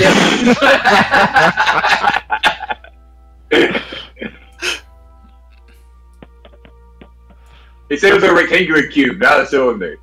Yeah. So it would be more like a square penis. No, the There we person go. making a person. So that's size that's person size, so you can compare it. Anyways, after he rips off, Figure has 2 penises. yeah, after he rips off the wooden paneling, Urkus is going to notice that there are engravings running up and down this stone into the candle basin. It does not look like anything he's seen before. Oh wait, actually, Urkus is from Ililnagai. Roll me a history check. History. I believe. I mean, you wouldn't have to do... Oof. I don't know if I'm going to give you advantage on that. Can I see it from my vantage point? Because I imagine I'm watching this shit. Yeah, you are watching Holy this. shit. Roll me a perception check. They're kind of in front of it. I'm deciding if I'm going to give you advantage or not on that. I know, it's horrible. Alright, so... I hurt my perception. So, it looks familiar to Urkus. He can't quite place it, though, because he's never seen it in this form. My rule can see it, and, specific... It's also from a Ilderon. Yeah. Can my rule read Sunscript? I remember you had one character that could. No, he cannot. Not this Okay. one. That's not Yeah. unlocked. You can go ahead and roll me a history check, as you do recognize it, too. Yeah. Yeah, it looks... That's my dump stat. Leave me alone. we are dumb today. Yeah, it One looks... of my 3 dump stats. It looks very familiar to you guys. However, you can't quite make out where it is or where you've seen it before.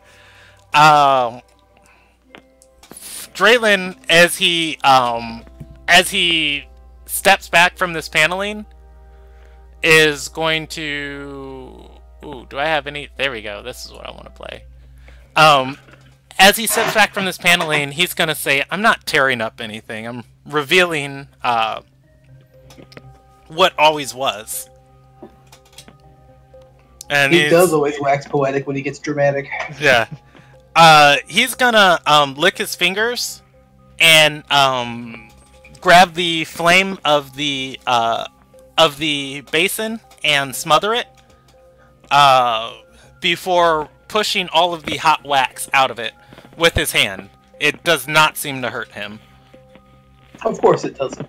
Yeah. What is that thing? He's gonna say it's a lock, and this is why I needed you.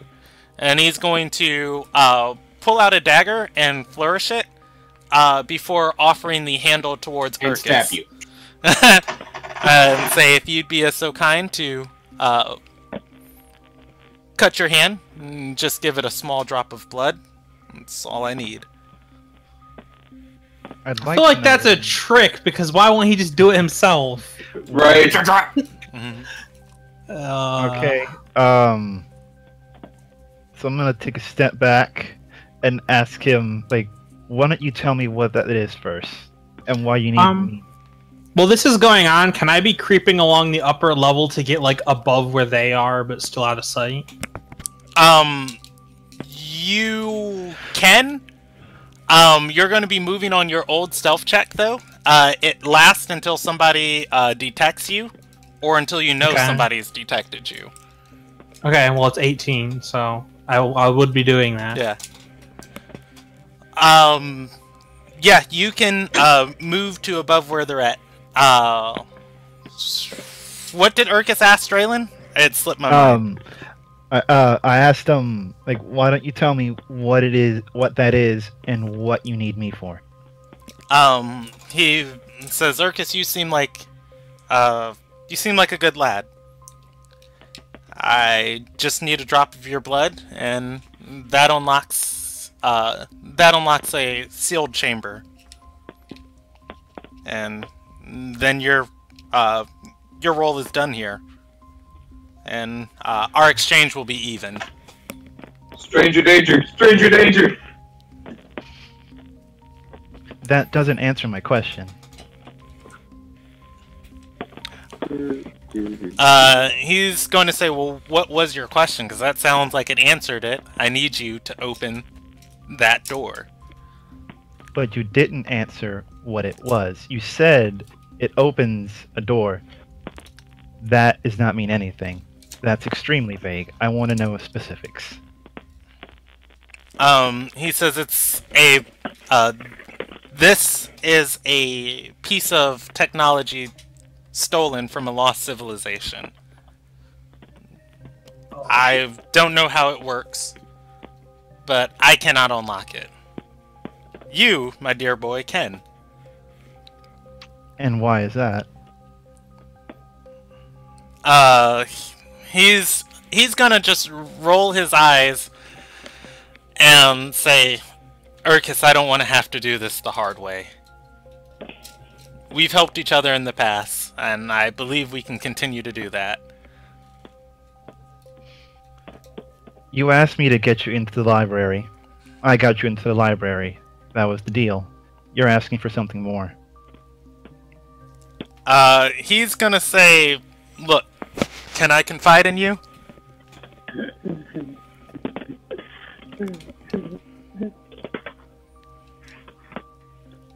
Okay. You asked me how life is going? Not well, seeing as I don't have one. You do.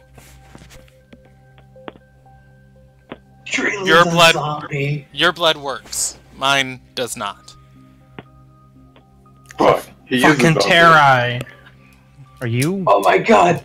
a That's Terra? why he knows so much about the house! He's gonna smile and purposely show his incisor. I think those are the fangy teeth. They don't particularly look sharp. To Urkus, they look like Effie's looked after she fed. At least he's not hungry right now.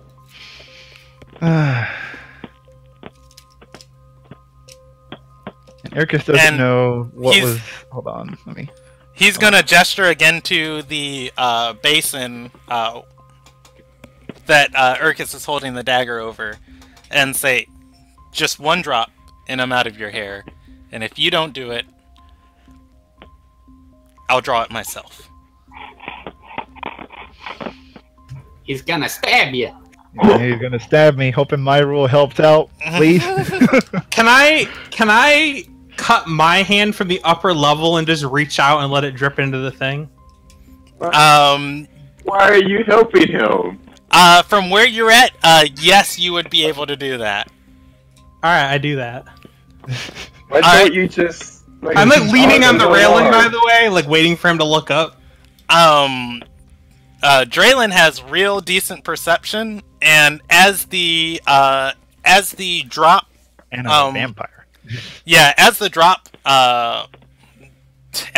drips, there we go, into the basin, it splashes against it, and immediately is absorbed. A small pulse of light goes through each of the runes inscribed on it, traveling downwards into the ground. Before an area of the stone walls begin to open up, very slowly. Draylin is going to snatch his dagger back from Urkus and say, at least one of your friends has half enough sense to be useful. I wink at Draylin and I say, just keep in mind you owe me a favor now. He turns to Urkus and says, no, this makes us even. And he's going to walk into the now open chamber. I'm going to hop down and follow him. I'll have to go with you because none of the others are here. God damn it! Inside here, it is a small room. There is a very lavish rug on the floor, with a small chest in the middle of the room. There are 3 shelves, and there are 3 bookshelves in the back. On the center bookshelf is the only one that holds any items. There are 3 items in particular on it. This room looks ancient. Like, nobody has been in here in decades. Yep, Draylin knew. Yeah, Draylin is going to walk to the back. He's going to walk to the back of the room. Run his hands along the dusty shelves. Before pausing on the first item. Urkus has dark vision. Does my role have dark vision? It's a good question. Do half-elves get dark vision? Yeah. Yes. Okay. Yeah. Then yes. Alright, so you have dark vision. I'll allow each of you guys a perception check for free. I don't know what you rolled, because I don't have that thing open. Ooh, 6! Y'all are doing good tonight. You got 1 crit and 1 6. That's good. Here we go. No! 15. Okay. 15's not bad. So you guys are going to notice as Draylin stops on the first item, you're going to hear a very slight sniffle before you see him bring his hand to his face, rubbing at his eyes, and then he moves along and grabs a metallic item off of the shelf, and begins walking out and simply says to Urkus, "Desperate times call for desperate measures, my boy. Take care of yourself." My boy. Quick question before he leaves. Alright, so I know this place this was the manor of Lady Nakart, right? Yes. Right, and as the player, I know, I guess she was a Terai, but Urkus does not know. I'm assuming because Brock didn't tell us. Yeah, I think Urkus was there for that conversation as Anadelia is her best friend saying she is not. I know her better than anyone. You are speaking slander, good sir. That's pretty much how the conversation went down. Okay, and in this room, are there any paintings at all? No. There is a book on the back shelf. There's a chest in the middle. There's a very nice rug. There's a lot of dust and cobwebs. Okay. Alright. Alright, so he knew about this place. Alright. I guess I'll just tell him, I hope if our paths cross again, it's not on opposite sides. He's gonna look and say, why would they? My life has been strange since I came here. Also, I know Brock, so... Also, you know, wouldn't be the first time we've had a bad run-in with a high-ranking figure in the city who happens to be undead. Yeah. He's going to just... The I know Brock thing was kind of trying to be said as a joke. Yeah, he's gonna chuckle a little bit and say, you guys have helped me a great deal. I have no intentions of causing you any harm. except for Brock. However, and he's going to turn to my rule and say, if you share anything you just learned today with anyone, I'll find you and I'll murder both of you. And he's going to leave on that comment. Can I follow him and be like, before you go, can I have a word with you? And I'm walking like out with him, like leaving Ericus in the room. He's just going to keep walking and say it's a large keep. There's, or rather, it's a long walk. There's plenty of time for a word. Okay, I'll wait until I know I'm out of earshot of Ericus. I'm gonna look at him and. Oh, what? Oh, I was gonna say, I imagine Ericus probably wouldn't want to be left alone in that chamber. How's Ericus I figured he wanted to look for loot, man. There's shit in that chest. Yeah, Maybe. I'm gonna look around. Okay. So, as we're walking, I'm gonna kind of in a lower voice be like, "So I'm sure you can tell my heritage and what I was robbed of by my human mother. I've been seeking a solution to that problem, a solution that it seems you might be able to help me with, due to your nature." He's gonna stop and say, "You're lucky enough to still have a soul, and you look at it with such hateful eyes." My soul has been overrated, misused, and abused. It is something I have no use for anymore. The only people I've cared about were taken from me by those that were supposed to love me. I care not. Now I just seek the time to seek my revenge on the world for what it's done to me. And I would like to let you know that there was a plan in place to stop you today. And in doing what I did back there, prevented a possible altercation that would have not been beneficial to you. Plans within plans, plots within plots. Yeah, man, my rules got their own goals, man. Never trust a rogue. He's gonna say, it's not a decision to be made lightly. However, if it's decision for years, it's something that I need. If it's something you seek, I'll seek you out next time I have to feed. And he's gonna look down at the object he's holding, which my rule can see turns out to be a mirror. And his... Oh, go ahead.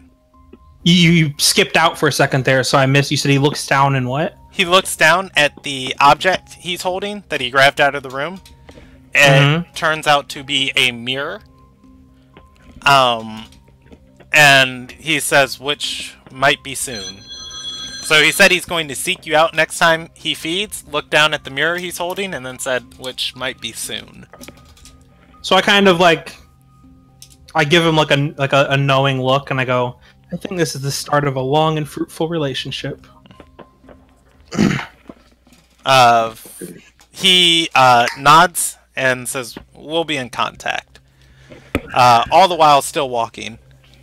Yep. And then he'll say, and just as I'm keeping your secrets, you'll keep mine, I trust. He says, secrets are the best if no one knows about them. And knowledge is power. And he'll turn back and head back to Ericus and see what's in that room now. Alright, so run an investigation check for looking around the room. You can. You can go ahead and give me an investigation. Otherwise, there are only those 3 items I described to you. Oh, of course, now I do good.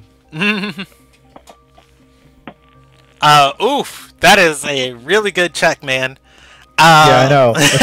I'm like, oh. Give him disadvantage, I dare you. The first thing Ericus is going to notice, the wall didn't open up. Like, inspecting that part of the room, there's no retractable levers or machinery here or anything.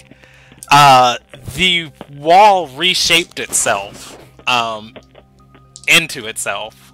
The whole stone is melded seamlessly together. I did say it was ancient technology or something.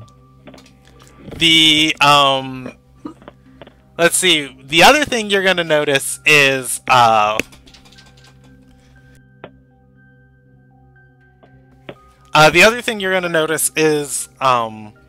the chess. Although it looks like it was built to last, is suffering from decay. Urkus could feasibly break it in. The rug, however, is not. The rug is actually a pelt that seems to be perfectly preserved. Am I able to identify what animal it is, or is it just a pelt? It is a... Oh my god, what are those creatures? Yes, you are able to, but I have to look them up because they're my bestiary. Urkus, or no, actually, Urkus has not seen these before. Because they are not from this continent. But yeah, and the other items on the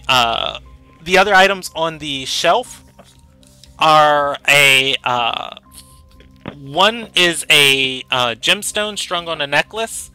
The other one is a very nice leather-bound tome.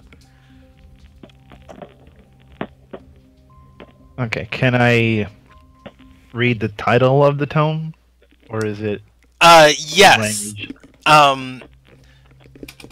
As you pick it up, a healthy amount of dust falls off of it. Almost pieces of it breaking in your hands. However, most of the book remains intact. It is the first journal, or rather, it is the journal of Lethalia Nakart. Or actually, I'm sorry. No, that's a lie. Leonard Descartes? No, I have to look up what her first name was. It is the journal of Lyra Nakart. And it is from the year... I have to do math now. I'm sorry about this. I should have had. Yeah, I should have had this. I should have had this already done. I should have expected a fight and then for me to die. Yeah, it is from the year 886 AE. Does Urkus open it up? That?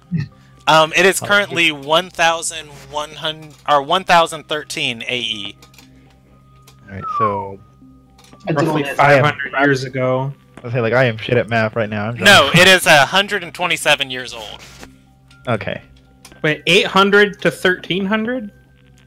Yeah, it's the journal is from 886 AE. It is currently 1,013 AE. Oh, 1,000. I heard 1,300. My bad. Oh, yeah. So yeah, he's right. 100, almost 130 years. Still an old ass book. 27. Yeah, still very old book. Guess I'll open it and read the first 2 or 3 pages.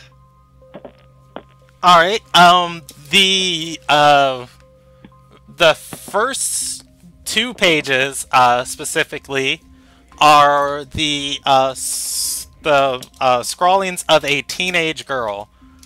Oh no. The third page is actually not a page of the journal, but something that was inserted. It is a love letter. Curiosity is getting to me. The love letter's from Draylin. Hey, I knew it. Alright, hold on. I forgot. Didn't have my notes opened. So, whose journal was it again, and how is her name spelled? It belonged to Lyra Nakart, Lyra-Neycart.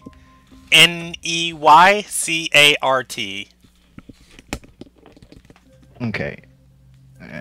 Would I be getting back around this time? Yeah, you'd walk in to see Urkus reading through the book that was on the shelf. I would investigate the chest for traps. Alright, Can I do that? Yeah. You can go ahead and roll me an investigation check.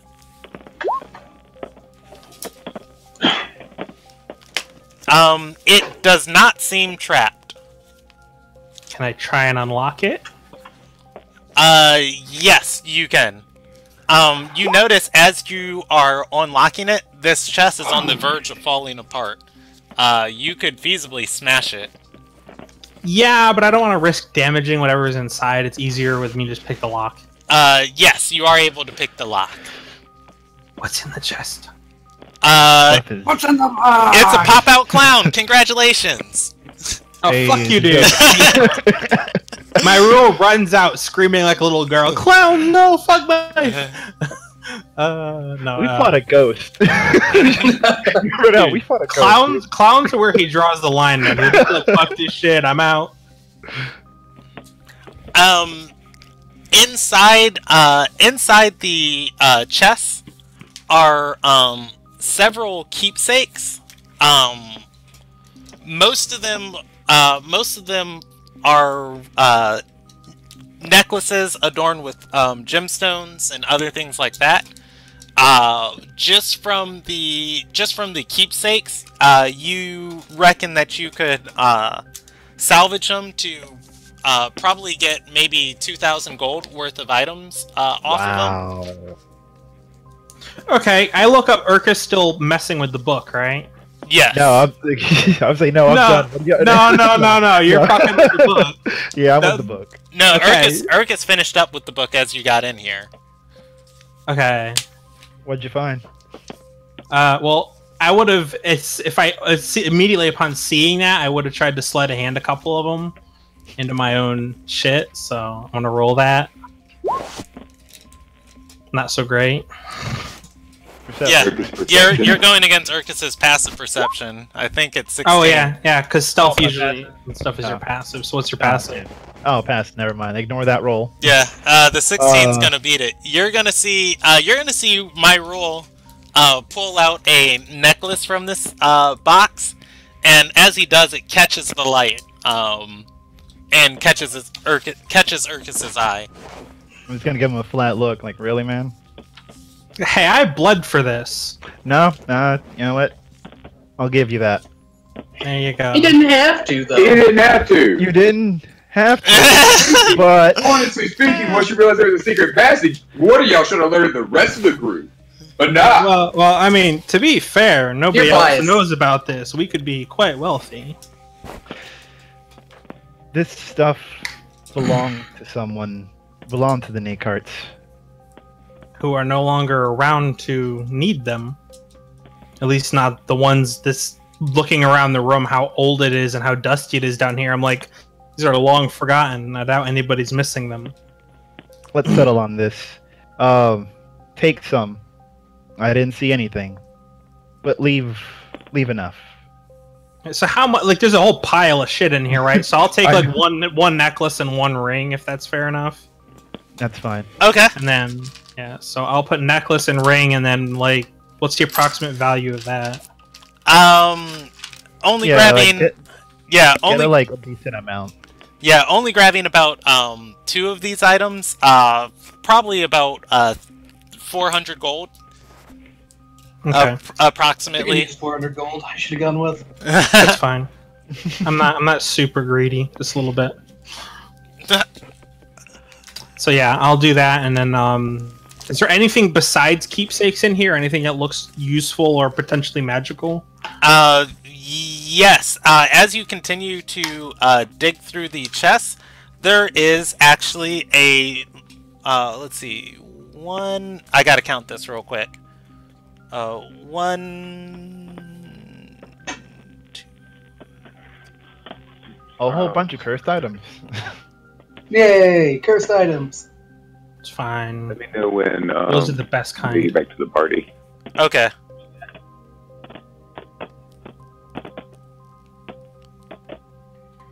And I guess while we're going through this, I'll kind of look at Irkus and I'll be like, Yeah, and I saw what he took. It was just a mirror. So, what's the book there that you have?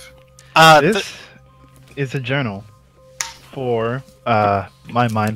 God, I can't remember shit. Lyra? Am I saying it right? Yeah, Lyra Nakart. For Lyra Nakart, containing, bring out the letter, a love letter written by one Draylen Madison. Now we know who we lost. Well, it seems then that he was after something sentimental, not anything sinister. I mean, honestly, can you blame me for thinking to be something sinister after everything we've gone through? I mean, I thought the same, but I mean, honestly, yes, the man seems to have shady dealings, but as far as I can tell, he's never lied to us. Yeah, I think we can trust him. So, I'm gonna what interrupt else you did you guys. find in there? Can you guys hear me? Yeah. Yeah, I hear you. Okay. In digging in that chest, the final couple things you find at the bottom of it, there is a I say very nice in quotation marks. There is an oath blade at the bottom of the chest. It is a short sword. You guys have seen much nicer before. This thing is like a peasant stick compared to the oath blade Raichia's carrying around. Then additionally, on the corner of the chamber, stacked up, there are several bars of Veilspar. Or Valpier. Oh, the metal? Yes. Okay. The metal does not have any dust on it. Well, I say, does this chest look like it's gonna fall apart if we try to pick it up? No, it's sturdy enough to carry the things. I was just saying, if you wanted to break in the sides, you could. Well, I was gonna say we stick everything in the chest and bring what's left back to the party. Or bring them here, either way. You know a way that avoids the party? Or having anyone see us? First time being in this part of the castle, I wouldn't know. Honestly, I think the best bet is to probably just leave this here, and after, the multitude of guests have left the castle, reconvene and bring the party down here and tell them what we know. Alright, Well, sounds like a plan. Most of what we know. I mean, we did agree to keep Draylen's secret. He's obviously human. Yeah, 100%, man. The most human man I've ever seen. And I give him a wink. Alright, so, yeah, does Urkus grab the last item, off the shelf? What is the last item again? It was a gemstone strung on a necklace. Yeah, I'll grab that and we'll put it in the pile. Okay. Alright, you... As you grab it, give me a wisdom save. Yeah. As you grab it, go ahead and roll me 3 death saving throws. Let's just, Oh, God. let's just see how you're doing. No, I'm kidding. Yeah, you guys are able to, leave the, chamber. Roll me a insight, check, both of you guys, as you walk by the basin that opened this wall.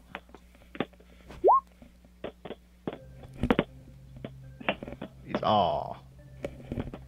Oof, 9 and 13. We're not good at... We can't see shit. Yeah, you guys... Magic isn't my area anyway. Yeah, walking out of here, Draylen ripped off the paneling on all 4 sides of this thing.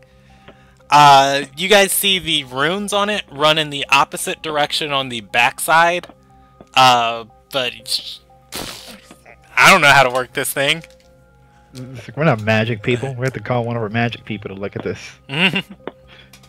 We have magic people? I imagine the other side closes it, but I mean, as far as I know, there was only one basin on it, right? Yeah. So there's like not a secondary place. I don't know. We'll just leave it. Nobody comes here anyway, right? The Let's hope servants not. come through occasionally, but that's about it. I mean, We took the most valuable items from there, hope so no one can take them. did that necklace he put in the chest seem magical? Um, Was it also not dusty or rusted or anything? It was of a nice quality. However, seeming magical is not something you can just discern. Yeah, well, that's why I'm asking, because like I know magical things withstand time better. So like, did it seem like in much better condition than the stuff in the chest? Yeah, the book was in a good condition for a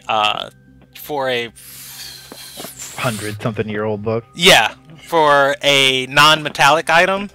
The metal items in the chest were still holding a decent bit, as they're just stone and metal.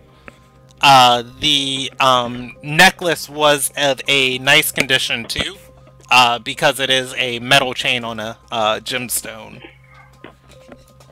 Okay. And I all guess of this yeah, stuff for now, I is silver and gold of, things that wouldn't rust over years. I mean, is this stuff enough that we could just put it in our backpack and take it to the party? Like, Yeah, this chest is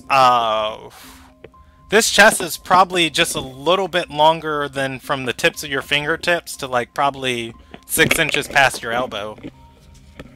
oh, it's a little chest. All right, yeah. I would have just shoved it in like a pocket and like I'd ask Irka, say, "Give me your pack. We'll just bring it with us. Yeah, we can come back for the bars of I was- metal later, which are a little bit heavier." Yeah, I was thinking it was like a much Yeah, bigger chest. yeah, I was thinking like a full like chest, like trunk. So yeah, we'll put it in his pack and we'll bring it back to the party. Okay, and you guys leave the Valpier? How big are the bars of Alpier? Are they Yeah. like my picture in like full on for smithing weapon size bars? They're palm-sized ingots, probably about twice as wide as your hand. Okay, and how many are there? There are 6. Look to Irkus. I said, "Would you be mad if I took one of these two?" There were 5, man. Oh, did I say 5? Oh, okay, No, no. no, Yeah. Good Oh deception yeah, check. I just smile and say, "You're a good dude, man. I knew that from the first time we met." And he takes one, sticks it in his pack. No, he's evil. He's obviously the villain. He let the main villain get into the library. No, Give because what like he needs to be. because yeah, It's like, Irkus look, is I my owe him. backstory tie-in. So like we know We know Honestly, each other, and he saved me. Possibly, he prevented a fight. So, Yeah. You're like- both evil. it's I fine, was about man. to say, after that arrangement, we might have to worry about our rogue being the one. Hey, nobody witnessed that conversation. Nobody knows. Nobody sees. Like, I won't see it coming, but that's who is possibly our actual villain. Yeah, let's just say my alignment is not good. After that, I'm not surprised. well, I mean, neither is mine, but I'm barely lawful neutral. But yeah, so I'll do that, and then I'll be like, all right, we can come back for the rest, and if the servants find it, who cares, you know? It's rare I mean, metal, but I mean, it's just like, would putting this stuff in our packs like completely fill it up if we split it between us? The items I from imagine. the chest? Yeah. No, it wouldn't completely fill it, but you guys would be moving probably at the top of your encumbrance. Like, well, I'm already pushing my encumbrance right now. yeah, each of the How much is bars, a bar weighing? each of the bars was a just under 10 pounds of just solid metal.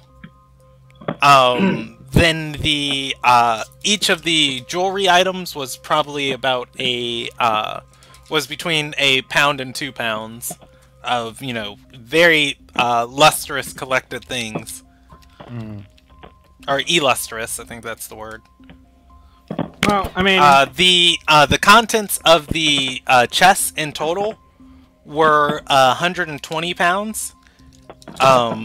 It had the 60 pounds of metal bars in it. The short sword was 2 pounds. And, Did I put that many gemstones in there? Yeah, I guess those gemstones would be worth a little bit less, but it would still make up to be the 2,000 gold worth of item or of keepsakes. Well, I mean, we don't really have to iron it out because I'm not trying to do anything shady with the rest of it. But I mean, between the two of us, we could carry most of the ingot, like all the ingots and the sword and the jewelry. Each of you guys would be adding about 60 pounds of stuff you're hauling back to the party. I mean, I'd be at like my encumbrance. I'd be moving slower, but I mean, we're in our freaking base of operations, so I can just drop that shit off in my room. Yeah. Right. Draylin ambushes you and says, "Ha! This is what I was here for all along." Yeah, no, I figure. Yeah, I'll tell Eric. Like, how about we take everything, we'll stash it in one of our rooms for now, and then after the party, we'll let everyone know what's going on. Okay. Yeah. I still got quite a bit of my encumbrance when I add that stuff. So. Okay. All right. We're gonna jump back over to the rest of the party. So got about 60, right? Yeah. Yeah. All right, I'll add that in there just so I can put that in number. Oh, I'm encumbered. Never mind. After Rachia and Anadelia arrive to the stage or the front area, and they take their seats. The monk that you saw earlier follows behind their procession of guards and stands at the podium. He waits patiently as the conversations slowly die and people begin to focus on him. Career and Brock turn around at this point as the merchants they're talking to. I'm assuming the politics kind of die out. From there, the funeral starts. Yay! I get to read this a second time.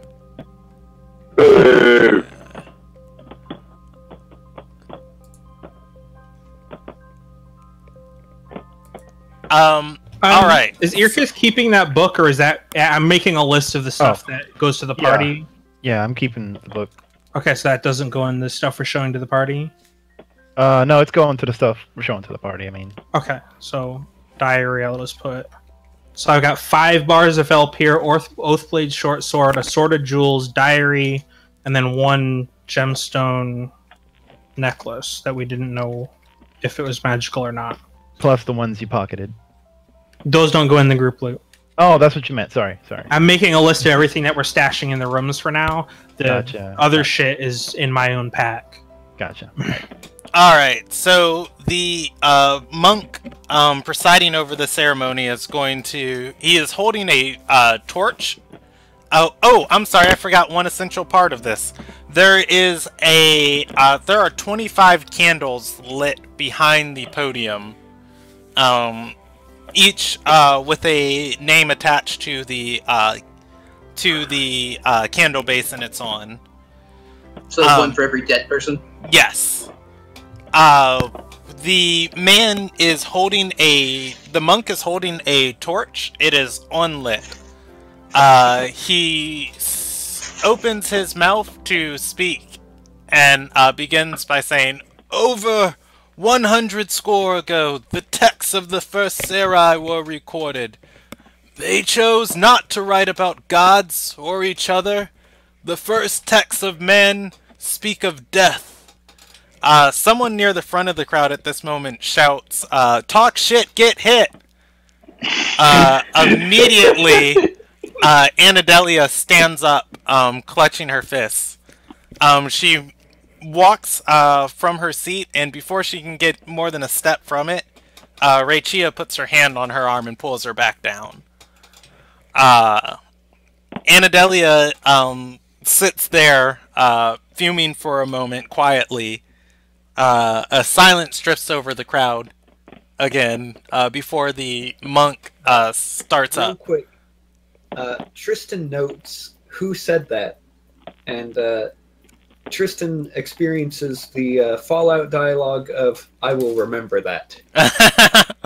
It is a very pretty elven man. He looks foreign. He would have to be. The monk continues and says, "Because with humanity came a new enemy, one who we cannot escape. Death dances with the rising of the sun and stalks us during the watch of the moon. It is the inevitable creep of time that claims the flame of all of our candles, but so rarely, ever so rarely, the wind catches..." Which candles? Does Tristan ask that? No. Oh, okay. But so rarely, ever so rarely, the wind catches the wick before it burns entirely. There is another interruption from the crowd in the front. This time, you see Rachia lean over and whisper into Anadelia's ears. She sits there, glaring at these people in the front row. The man continues and says, "Some priests preach of providence, dancing in the fields of flowers and puddles of water, endlessly with the goddess who abandoned us. Some ancient texts teach that when we pass, we sail the sea endlessly, until the gods call upon us.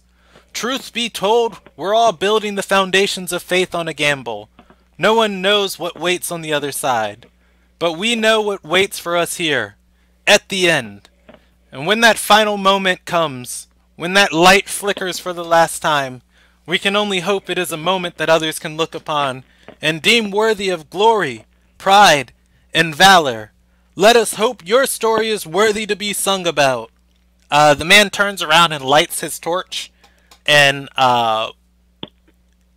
he turns around and lights his torch in one of the candles, and holds it up, walking from the podium to over the stack of wood, and continues his speech and says, "I know not if you live on the other side, but I know your song lives in our hearts, and the hearts of the Soul Sarai you gave your lives valiantly to protect. Your flame lives in our flames, to be passed from one generation to the next." He lights the bonfire, and it burns a bright white light for the first few seconds of its ignition, before finally burning back to a normal yellowish orange. "And now, fallen Sarai, walkers of the fire, I light this torch for you in time-honored tradition, to allow your flames to burn one final time before departing our world. Thank you for your sacrifice. Thank you for your gift. And wherever you are, never lose your ardor." You hear another interruption from the front row. I get it. And say, "Yeah, that exactly. I get it. Ardor." The flames burn for a long moment of silence, probably 30-40 seconds, before the man walks back up to the podium, puts the torch in a holder up there and lets it burn, bows to Anadelia, and walks out of the amphitheater. Slowly, conversations start to happen again after the moment of silence has passed. The official part of the ceremony is done. Rachia stands up off the stage and walks towards the group of hecklers and begins having a conversation with them. Otherwise, it seems that the major religious parts are over with. If anybody's still watching Anadelia, she has that very silent, angry, calculating stare on her face, staring at the people Rachia is talking to. So, I'm going to take leave from career and walk over to Anadelia real quick. As you leave from career, she's going to hold on to your arm and say, "Honey, do you have to go? We're just getting in such good conversation. It's not often I get to talk to good, honest merchants these days." Sorry about this, but I really want to know about those hecklers up in the front row. I hear they're fine people. And they never heard from him again. Yeah. She's going to step away from the men she's talking to and plant a very long kiss on Brock. And Oh yeah. say, I saw you dancing with that slave earlier. Just want you to remember whose blade you hold. And she's gonna pat you on the chest twice and then walk back to the group. I'm going to grab her by the arm before she turns around and go, well, if you're going to be like that, we could both just go back to the manor. Roll me a persuasion check. Does he get advantage? They are married. I'm just saying, nothing really gets career going like mingling with high society. That's what revs her engine. She's gonna just kind of bite her lip for a moment and then say, "That's an idea I can support." Well, I guess me and Career are just going to take our leaves here. Or, excuse me, I'm going to give her a very passionate kiss. Like, one where I bend her over backwards, and then we're going to head back to the manor. We could have useful storyline information, or we could go have sex. Hey, DM made, played to Brock's, what do you call it, faults. There's one flaw. I mean, they're really a match made for each other. She's a pretty woman. He's noble. Yeah, there you go. Have you guys ever seen the Wedding Crashers? Where after they finish, they're like, "Man, we can't crash any more weddings. What am I gonna do?" And they start crashing people. Yeah, there you go. Nothing gets somebody going like a transitioned. Funeral. Yeah. Anyways, is the rest of the party doing anything? I'm gonna double check with Jessica if she wants to find her parents. Yeah, she's gonna be slumped down in her chair, and she says, "I've already found them," and she's going to gesture towards the door. There are a group of 3 fire spawn standing at attention. One of them has a large gemstone encrusted staff and red hair, and has several blue gems hung across her neck. Bling bling dollar dollar. Yeah, and she's gonna say, they arrived behind the monk.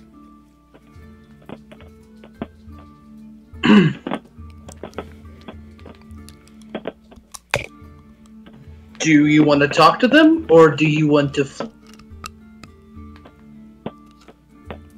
What was the other option? Run. Run for the hills. She's gonna inhale and exhale and say, "They're probably worried about me. I need to check Jessica's alignment, because I don't remember what she is." Sounds like lawful something. Hanging out with a lawful evil murder machine of a child. I resemble that remark. She's gonna say, "But if they really wanted me back, they probably would have looked harder. I think I'm just gonna go to my room when they leave the door."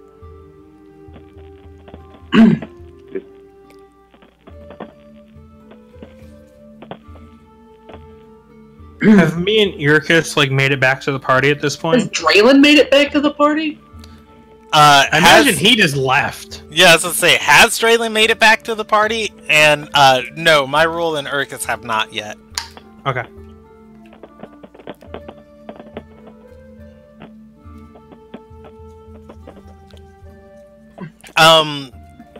As you guys are sitting here,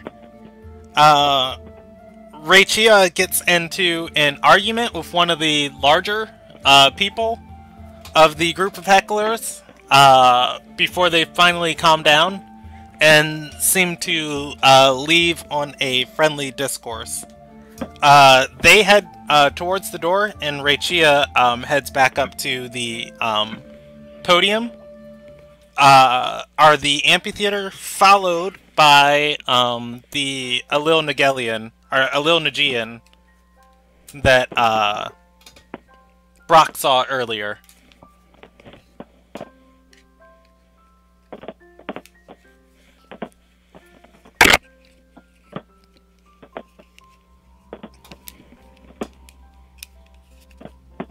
If you guys continue to do nothing, after that, the Alil Nagian and Anadelia have a conversation, and he also leaves following the hecklers. Well, I would, but I got distracted by my penis. So. Can I see them talk? Yes, you can. Like, can I actually see their faces? Yes, you do. Cool. What are they saying? You can roll me a perception check to try and read their lips. I can read their lips. I'm observant. The observant feat. Oh, you have the observant feat? I do. You see the man is apparently being taken to court by Anadelia for kidnapping her wife. The man assures her that it was just a mercenary contract, and he has no ill will towards Anadelia, to which she nods and says she doesn't blame them for being mercenaries, but holds a personal vendetta for them endangering her wife. And she threatens his life several times before they find a moment to leave on a civil discourse, and he walks off. Okay. That said, what's the observant feat entail? Because you may discern information. It's page 155, 165. Yeah. It entails. Let's see. I just can understand what they're saying. I don't think I get insight. Yeah, so he gets he can understand reading lips, and he gets a 5 bonus to his passive perception. That's all it does. Okay, cool. So, but it also increases his intelligence or wisdom by 1, but that doesn't matter for this. Use real Matters smart for my about AC. stuff. Yeah. At this point, I'm imagining if Urkus and Myrule dropped the stuff off at their room and hurried, they'd make it back in time right now, like moving quickly to the funeral. Brock is missing when you guys get here, and so is Draylen. He's missing, but he's not missed. Do I didn't see see- Roman? We didn't see him on our way down. Yeah, you see Roman, Jessica, and Tristan sitting together. Okay. I head over that way as I pass a very alcohol-laden fire spawn, and I'm just like, wow, what a fucking slob. I don't say that. He's like, that guy's a fucking slob, and he keeps going. Meanwhile, at he's this saying, point, wouldn't "What he a be gone?" handsome elf." Yeah. Well, actually, no, he they- was the last one of that party to leave because he hung back and talked to Richia after, remember? Because he had to go find the buffet room, which would happen to be the kitchens. Yeah. So, but yeah, I just wanted that to happen so bad. But yeah, I'll head over to them and be like, "Where's Brock?" It's a Did question anybody we ask see us, lady? consistently, and I often never want the answer. Gotta buy a bell for that guy. Well, I Tie it to mean, his do you crotch. really want it ringing every night? follow up my creaking. Well, Followed by really loud creaking. if you guys want to go with us up to the rooms where it's private, we can discuss what happened with us. And this weird thing where- Can we get safe passage to the rooms, considering Josiah's desire to remain shadowed? As you say that, I imagine you look back over your shoulder at the fire spawn. They are looking at the newcomers to the party and who they're talking to and headed in your direction. Rip. Well, speak of the devil. Good. I'm glad y'all managed to get this to happen. Does Josiah notice this? I assume, because of her special eyes. Yes, she does. Immediately as they come over, the first thing out of the female's mouth is, Jessica, you're sitting at a public event. She immediately stands and says, yes, ma'am, and stands at attention, almost kicking the chair out from behind her. Uh-oh. This is already starting off great. She looks forward, not making eye contact, standing at attention. The woman says, have you been taking care of yourself? She says, yes, ma'am. And your investigation into the sage? He's been returned safely to his house. And you're still with these people because... she goes silent. Is JD here? I am. Okay. What's the house that we're... Nakart Manor? Yeah, you're at the Nakart Keep. No, but like the colors that we're wearing. Red, silver. Yeah. Red and silver. It's the Cyril's colors though, right? Yes. I have their icon drawn out here on a note card. Here it is. I'm holding it up to the camera. The Cyril's icon is a short sword and a rose over a crescent moon. The Nakart one is a green is a rose with a green stem wrapped around a rapier. They are very similar in design. Okay. I'm so tempted to whip out my thing that I haven't used yet, but... Oh! Keep your penis in your pants. Just like, Jessica's mom comes over and you're just like, here's my penis! And her mom's like, yeah, you're coming home.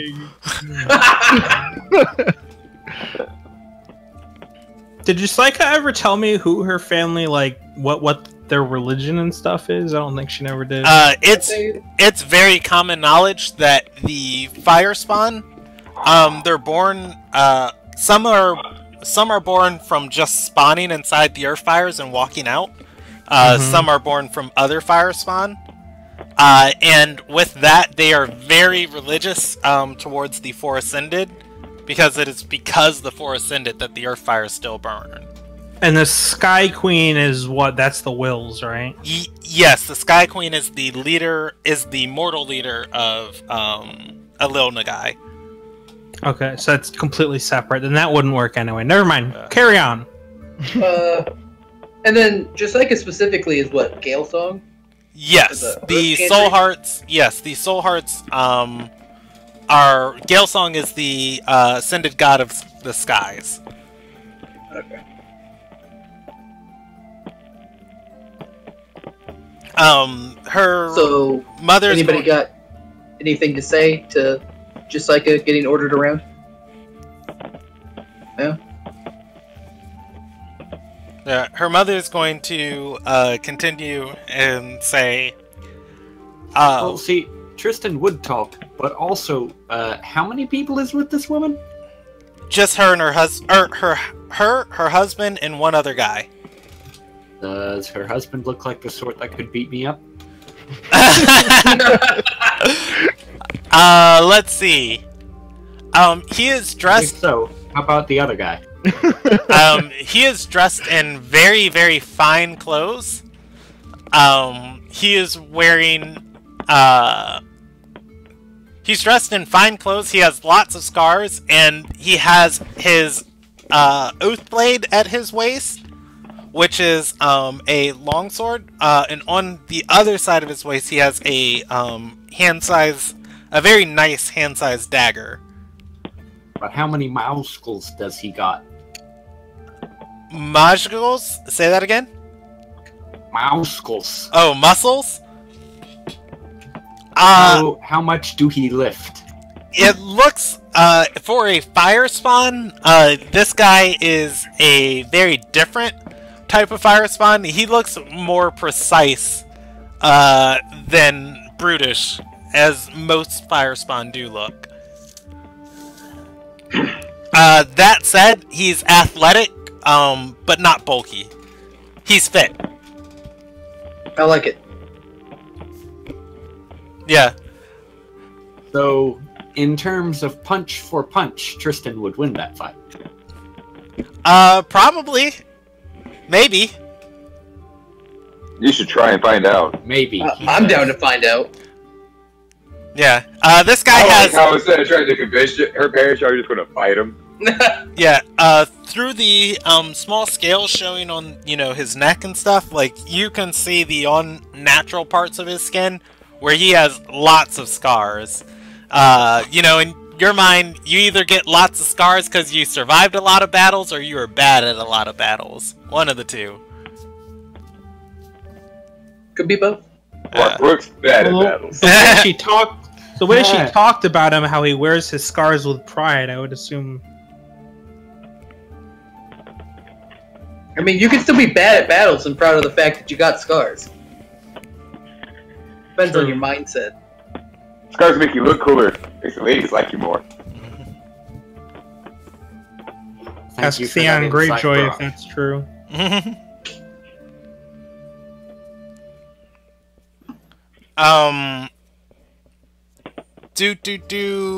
Her mother is going to say, well, with that then, I will send I'll send your guard to pick up your things from the manor. You should be returning back to us, as, we'll be returning to the Chantry after the ceremony. How old is Jessica, like? Do we know that? I think I said 12. And how old is, like, in this world, are you considered of age? This world, 15. Shit, so she's not of age to make her own choices. I mean... 15 would be about the 18 of our world. Okay. Technically, she can drive a car, damn it. Tristan will clear his throat and say, I do not mean to interrupt what is almost certainly private family meetings, but I would like to add that Jessica has proven herself rather worthy while she has been in our presence. And while I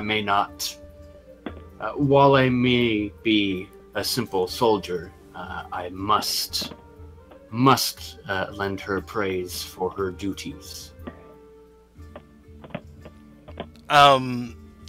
The man nods and says yes. Praise from the moment she spawned. She is really something. But she must be protected properly. If you prefer, I happen to be a healer of Gale Song. It has, in fact, been my hand that has kept my own group. He'll take a moment to gesture to the party from death's door. Under my vigilance, I do believe I could keep her quite healthy.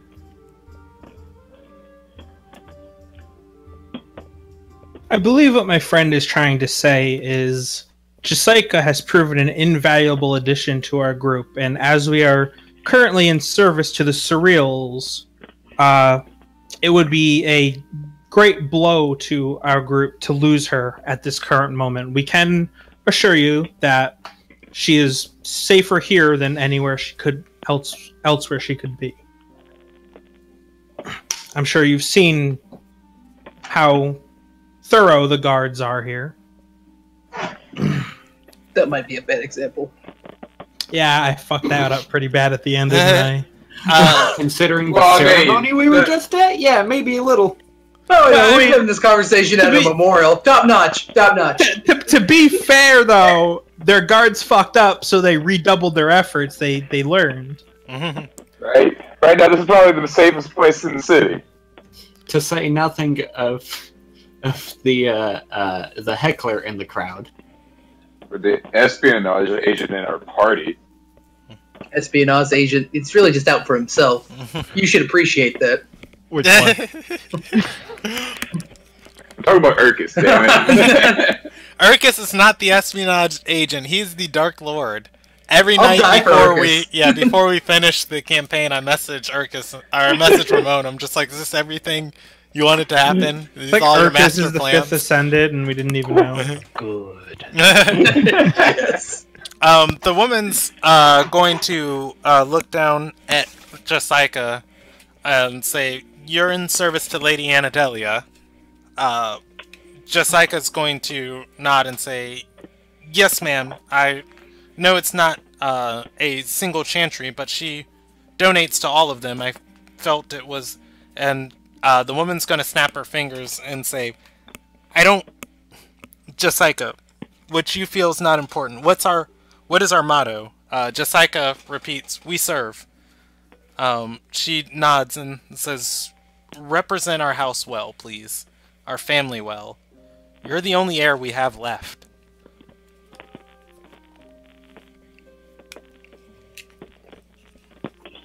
I really did it for that second just to be blunt and go, I saw my brother the other day. Did we kill him? Yeah, she's actually on the edge of saying that. I rolled her a check for it.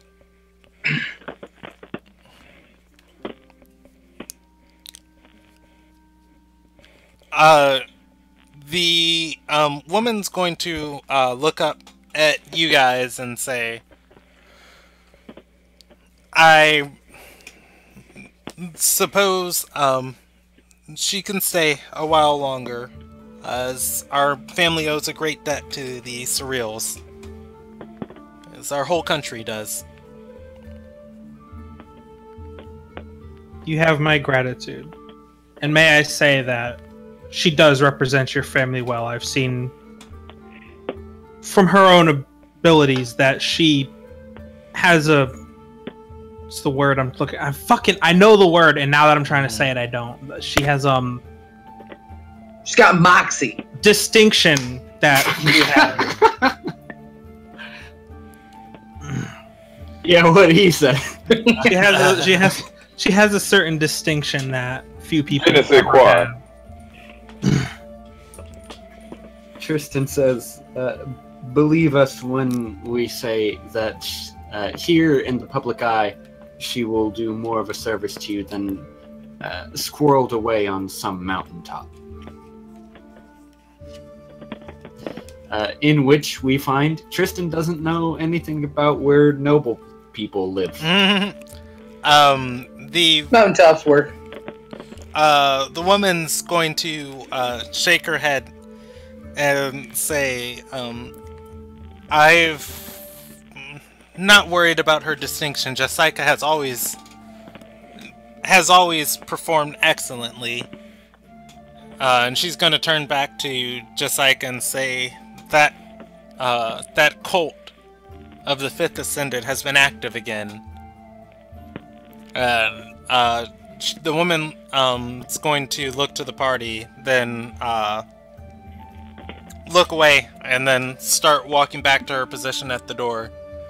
The man's going, or I think, yeah, Jessica said his name earlier. Item's going to look at her, and then back to the party and say, "You must excuse my wife for such displays of emotion.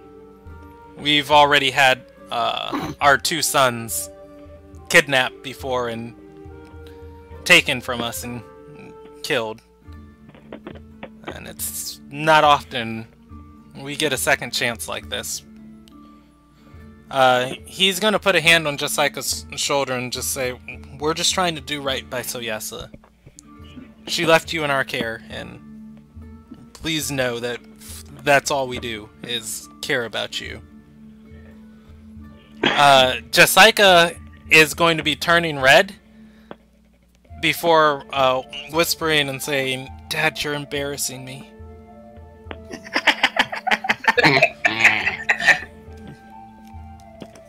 The rest of the party laughs and points at her. I mean, I'll get if I heard that, I'll get a nice chuckle out of it. The man is going to slam his fist against his chest once and say, "We serve." Jessica does the same and repeats it, and he walks back over to join his wife, watching the visitors as they exit and If leave. he serves, why is my drink empty? He doesn't serve alcohol. Who do they serve? That's actually Madame my question. Apply cream to the burned area. Well, they actually have resistance to fire damage, so just no. I'm kidding. Resistant to horrible puns. It goes over their heads.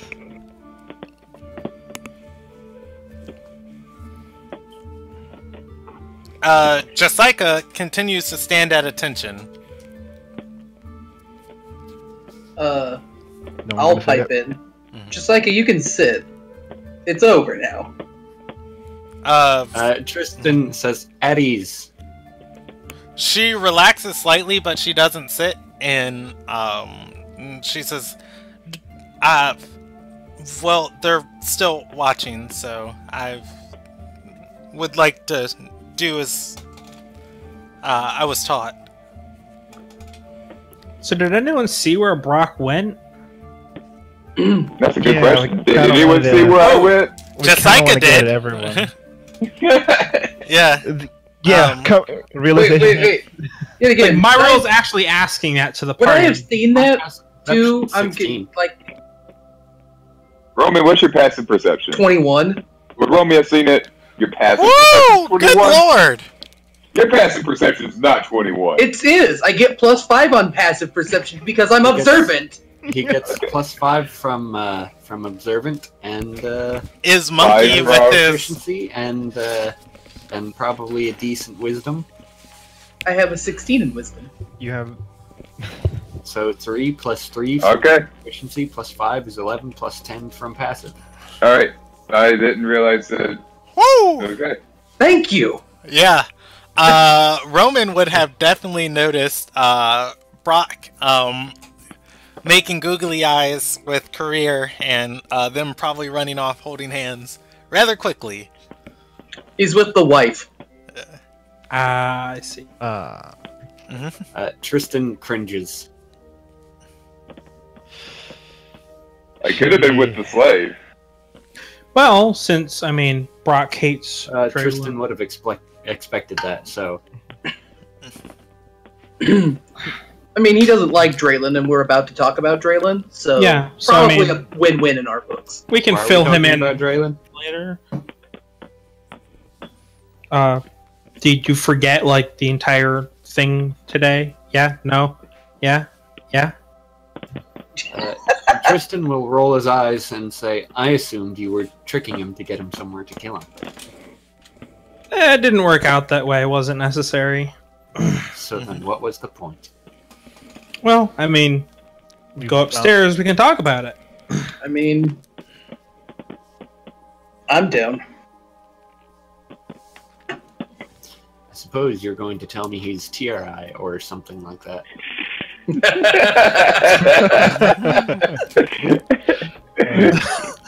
Talk about meta, Jesus. What's next? I can fly. I've been holding out on you. Or You I don't actually know like that Brock? Kron, who walked into a wall, also is back, and he's going to say topple the government. Is that a thing? Oh. I'm afraid. He's saying some meta knowledge. No, I'm the first one was meta. I'm just riffing now. So you don't say that. No, he does say those things. But he doesn't say the Terrai thing. I'll let Brandon call me on that one. That's like Did fucking Vincent major say meta, that? dude. I I mean, mean, it sounds like a I would like to phrase from this world, though. I guess you're going to tell me that guy's a werewolf. Also, I would just like to state that we did have a run-in with a prominent merchant who turned out to be possibly undead. it's It's not like it's oh hey maybe that guy's actually a zombie. Yeah, some guy being undead is not that far-fetched at this point. Krun actually did walk through a wall and then set his own house on fire. After dying. After dying. He died. it's not far-fetched. I'm going to allow it simply because every dealing you guys have had with Draylin, except for the one time with Urkus, has been at nighttime.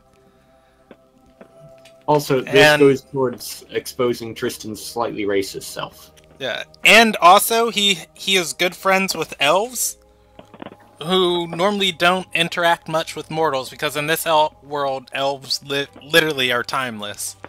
And it's like, man, it sucks to have that friend that's gonna die in a blink of an eye. Yeah. It's not far-fetched. I will allow it just as a ludicrous statement of like, oh yeah, and he's the magnate. Yeah, so he'll be like, well, not exactly. But we did find a secret room, so let's go talk in a private area.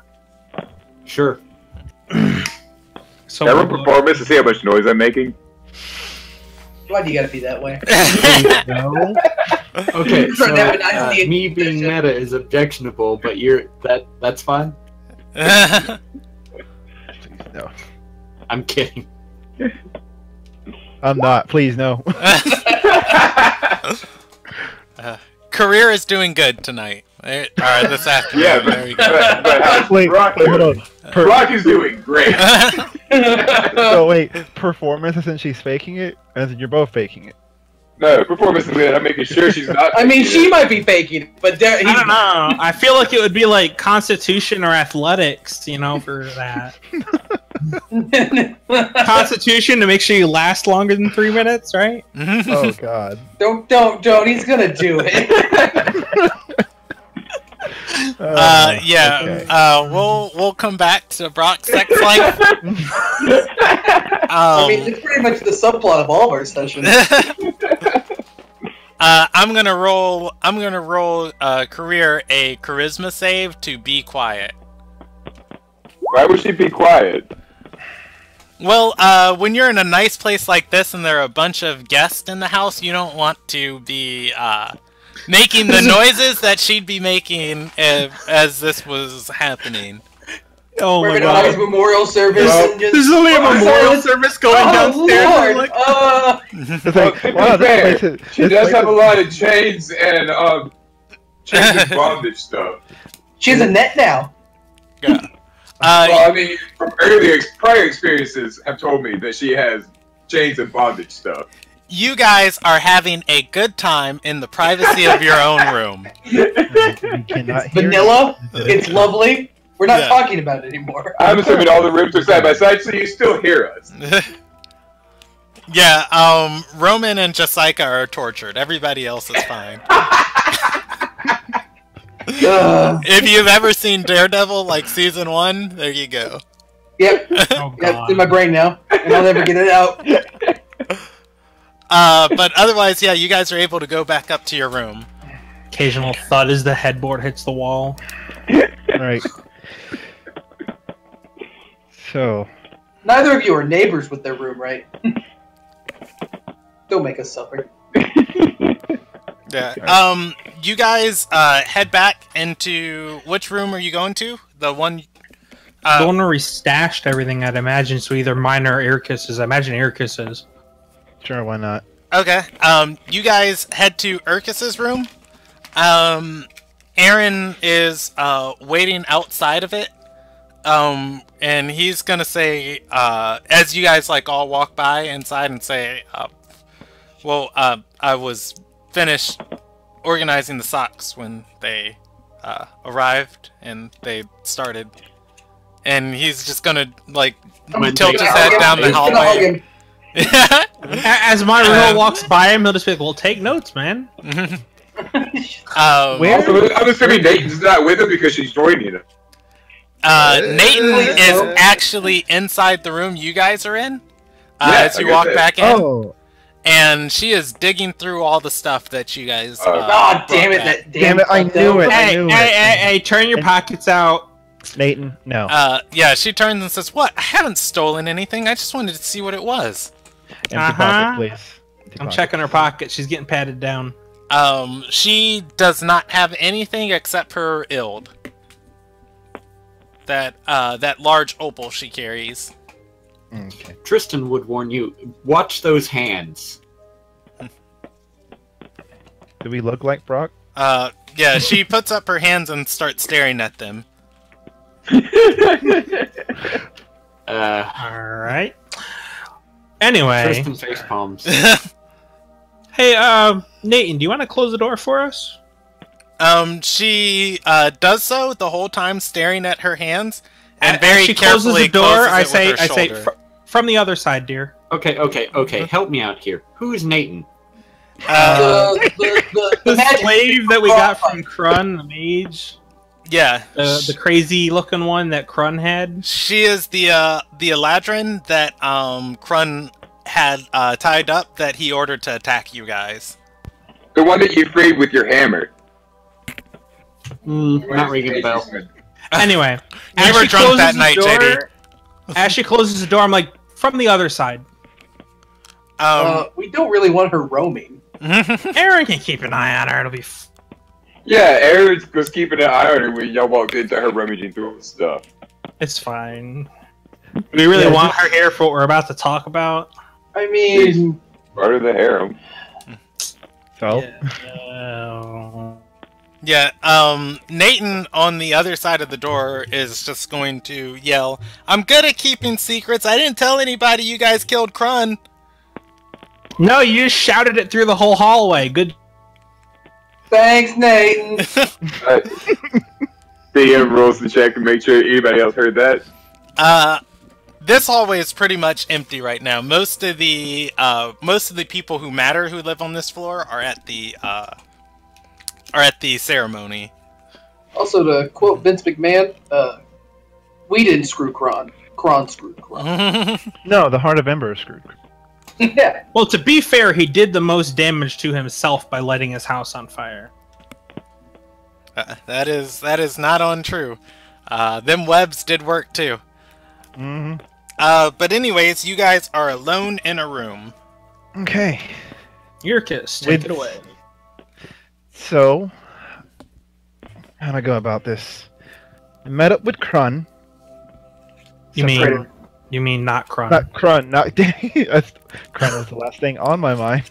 I met up with Draylin, met up with Broman, and he led the way. As if, and through a way I didn't know about, still took us to the library. And I feel that he's been here before. Because he found... No, he didn't find. He knew where it was. A secret panel in the wall. Well, it was on the torch, but yeah. Yeah, on the wall. Yeah. He essentially took pieces of the wall out, and there was a secret panel with a lock. With Myro's help, it was opened, and he grabbed an item. I believe you said it was a mirror? Yeah, it was just a simple mirror as far as I could tell. Didn't see any harm in letting him have it. But there was other stuff as well, and I gestured to the pile of stuff. We brought it back with us. A lot of old, very old stuff was there. Yeah, mostly jewelry and ornamental stuff. as far as we could tell. And then the bars, and he gestures to the pile of what is that shit called again? Valpyre. There's an oak blade, old one, and shit. I just realized I forgot something. Oh well. Yeah. Oh no. Like thinking back, the letter's still there. Or the letter in the book. Yeah. Oh well. And this book that belongs to a Miss Lyra Nakart.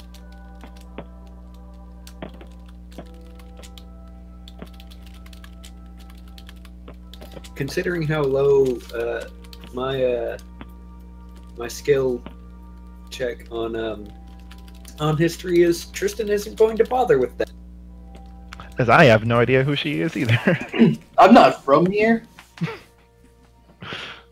Well, I mean, I pick it up and I'm like, I can read through it on my spare time and see if there's anything of note in here.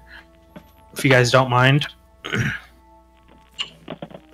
I mean, I'd like to look at it. I just kind of like thumb through it and show them. It seems to be just a regular diary as far as we can tell, right? Yeah, that's all I saw from the first few pages. Would we want to take it to Anadelia? I mean, we could do that. I mean, yeah. Jordan, are you still there? I'm still here. Okay. I'm going to say this. I sent it to you on Facebook. Before, or rather, when Nathan screams in the hallway, Career is going to groan halfway through the act and say, "I'm sorry, hun. Someone has to go keep them in line before they get us thrown out or thrown in jail." Who's them? Better not me, Nathan and Aaron.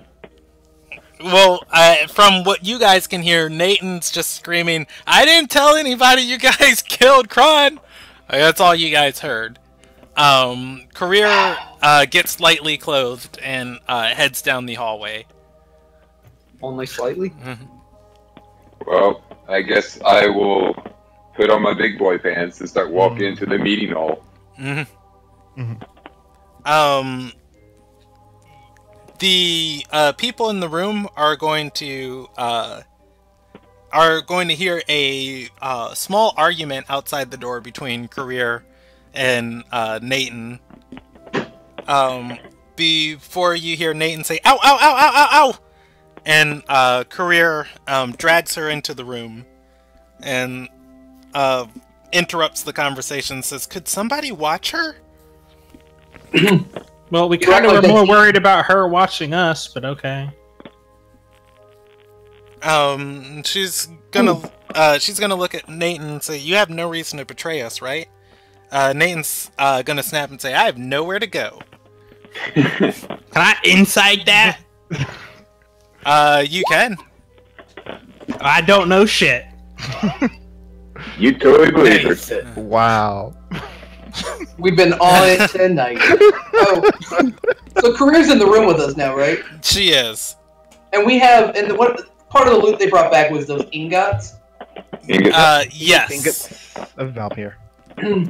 Valpyre ingots. I guess I'll be walking into the room shortly after she interrupts. Yeah. So, are you guys passing around the loot and just showing it to each other?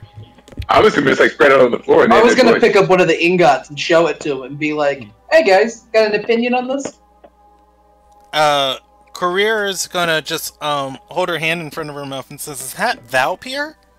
Worked Looks into like an it. ingot?" Mm-hmm. Yep.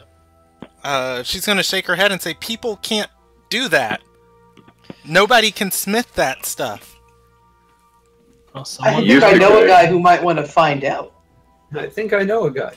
I was gonna say, with the festival going on and stuff, we might be able to get pretty well equipped with the amount of metal we have.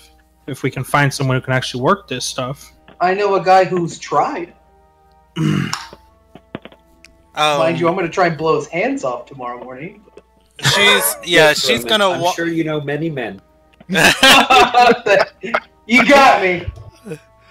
She's gonna walk I'm up so and certain. hold the medal and say, "Where did you find this?" In a hidden passage. In the library, that Draylon knew exactly where it was. And she's gonna turn and look at Brock and say, "And you say you found a book saying Lady Nakart knew how to make an Earthfire weapon?" It wasn't Lady Nakard that knew how to make an Earthfire weapon. This was a man. Leonard Nakard knew how to make a weapon. But that being said, apparently we have all the material here. Dun, dun, dun. Yeah. One thing we weren't able to discern, does anyone have a way of determining if any of this stuff is magical? I'm not my area of expertise. I kind of look to Career because I know she does magic. Or My Gia. sister would. She would. Well, I know your sister can identify stuff. I just figured I didn't know if Career has detect magic or not. Yeah, Career doesn't have any of that. However, she can do an Arcana check and pick up the faint essence of magic. She looks through the objects on the floor and comes across the necklace with a chain on it. And says, "Ooh, this has a trace of something on it."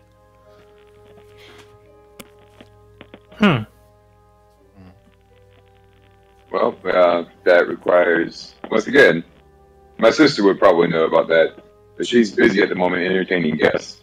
That's probably something for the morning. This stuff is pretty old, though. I'm not sure how that will affect her. Career, you seem to know quite a bit about this. What is it, Velpir? How much is this stuff worth? Like, exactly how rare is this metal? And you said they've never been forged into Ignats, so I guess that's make this even yeah. rarer. Yeah, Career is gonna just shake her head and say, "Unfortunately, it's the rarest, most worthless thing in the world." Because no one can shape. It says it's can only be mined from the earth around an Earthfire, but no one can really do anything with it anymore.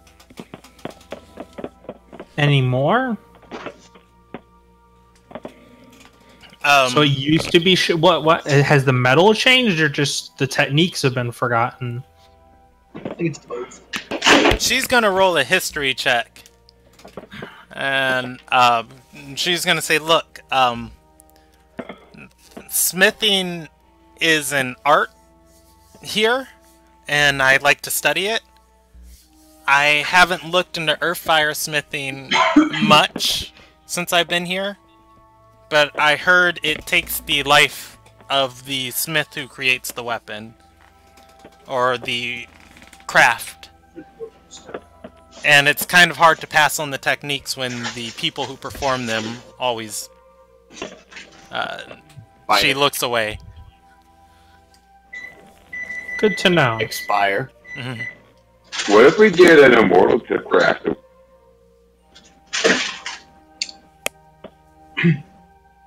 What if we get a vampire?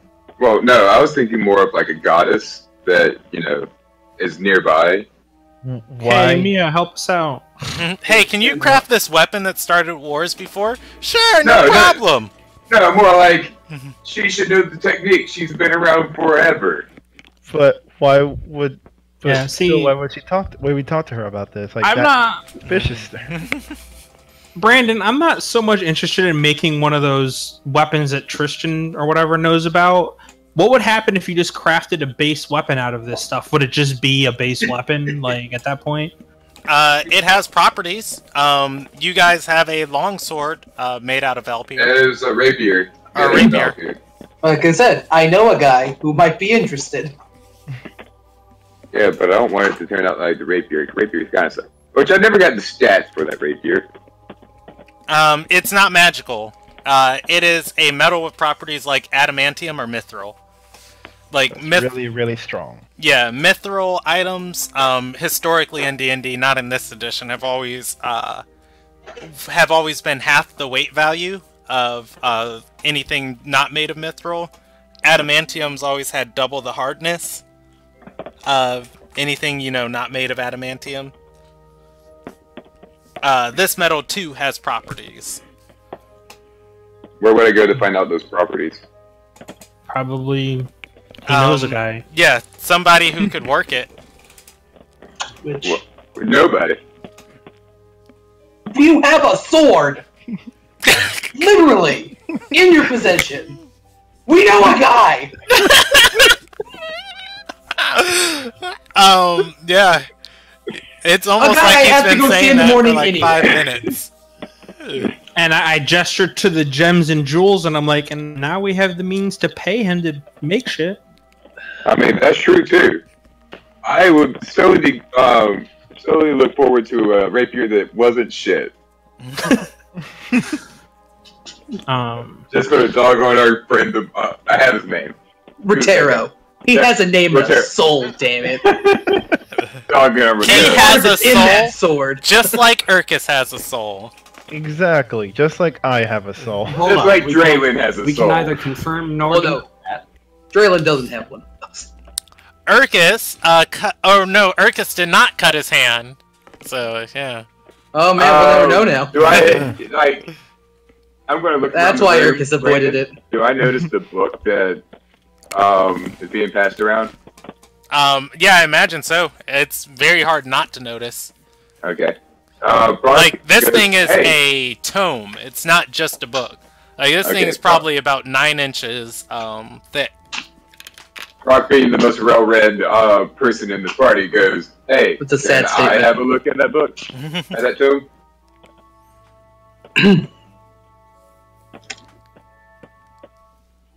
My role was the last one to have it. Yeah, you guys are fucking catching me because I'm trying to whisper fucking Brandon right now. Ooh, I haven't seen anything if I have been getting... I'm currently typing it, which is why that... Because Oh, it okay. affects them having the book. I'll just try and do this quickly. Trying to hide that book from us, 'cause then we're gonna learn things. No. Oh, well that works. You see that? So, I hand him the book. Alright. Alright, I very carefully thumb through the book. Brandon, do you got...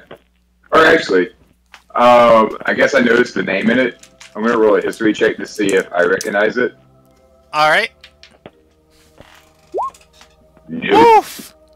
Female teacher. Yeah, Lyra Female teacher. Nakart. Lyra is It was a... hot, right? Lyra is a very, very common name, as I believe it is one of the names of the guiding stars in the world. So it's like Sally or Susan. Like, oh, this could be Inu Lyra.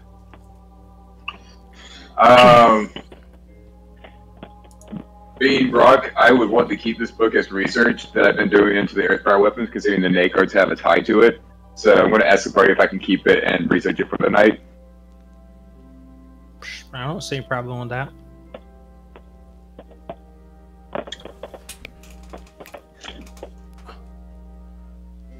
Alright. Specifically on that 4, the name Lyra is the name of the 9th month of the year. It is the month named Scholar. And the constellation that is overhead during that month is called Lyra Minor. That is what you get on a 1. Or on a 6. Okay. You get no other relevant historical information about the name. No. Once again, I had like the best tutor as far as not learning shit in history. Yeah. Because those tits. No, just like, oh yeah, this person lived in this era, and there's this great Lyra. Like, Lyra, isn't that a month of the year? Yeah, probably. Also, consolation. Sure. You know. Alright. But yeah, it was last month, the month of Scholar. Alright, I'm going to add that book to my inventory real quick. There it goes. Lyra's Tomb. Do you guys want to end there, or I was you want about to to go to say 11? it's getting kind of late, and I've got shit to do. Yeah, I'm good to end here. Okay. Yeah. It's a good place. We just finished our discussion. Yeah, good job going through the funeral. I kind of expected you guys to jump, what's his face, Draylin inside the vault. So, good job on I there. wanted to. The amount of I was highly upset when nobody decided, let's go get the rest of the party while the other person watches Draylin to make sure he doesn't leave. Mhm. Really pissed off that it didn't happen. But then I realized what freaking Myra was up to, and I was like, motherfucker, it's not gonna happen at all. What do you mean? Everything's perfectly fine. Everything went according to plan. You know nothing. I was like, And then- I was like, that was the thing I wanted to ask. Why did he need them? And then more to the Mostly point. because that's when I'm pretty sure they're gonna break down, and I'm gonna be like, oh yeah, because you motherfuckers are hiding. Yeah. And more to the point, fucking Ramon is the evil villain. You know, he didn't bleed on that basin. We don't know if he has a soul. Right? I He's probably know. holding it out because he doesn't have a soul. Just to confirm. And now that the cat is out of the bag, the time Brock felt like, oh, Draylin's a good guy and I shouldn't hurt him. He was affected by a vampire's magical charm. That was the glamour. Yeah, that was the effect of just like, hey, by the way, I'm telling you to stop now. As far as that goes, though, me and Ericus are the only two that know that. Yes. Because we didn't tell anyone else about that, and nobody, not even Ericus, knows about the conversation with my role. Yeah. Double secrets on secrets. Dude, he had ulterior motives from the start. You guys have no idea. Let's just as long say as it good doesn't thing- result in me having to kill you. I was gonna say, Ericus, it's a really good thing a fight didn't break out. Would have been really unfortunate for you. I would have lost and died. Like rip. Oh well.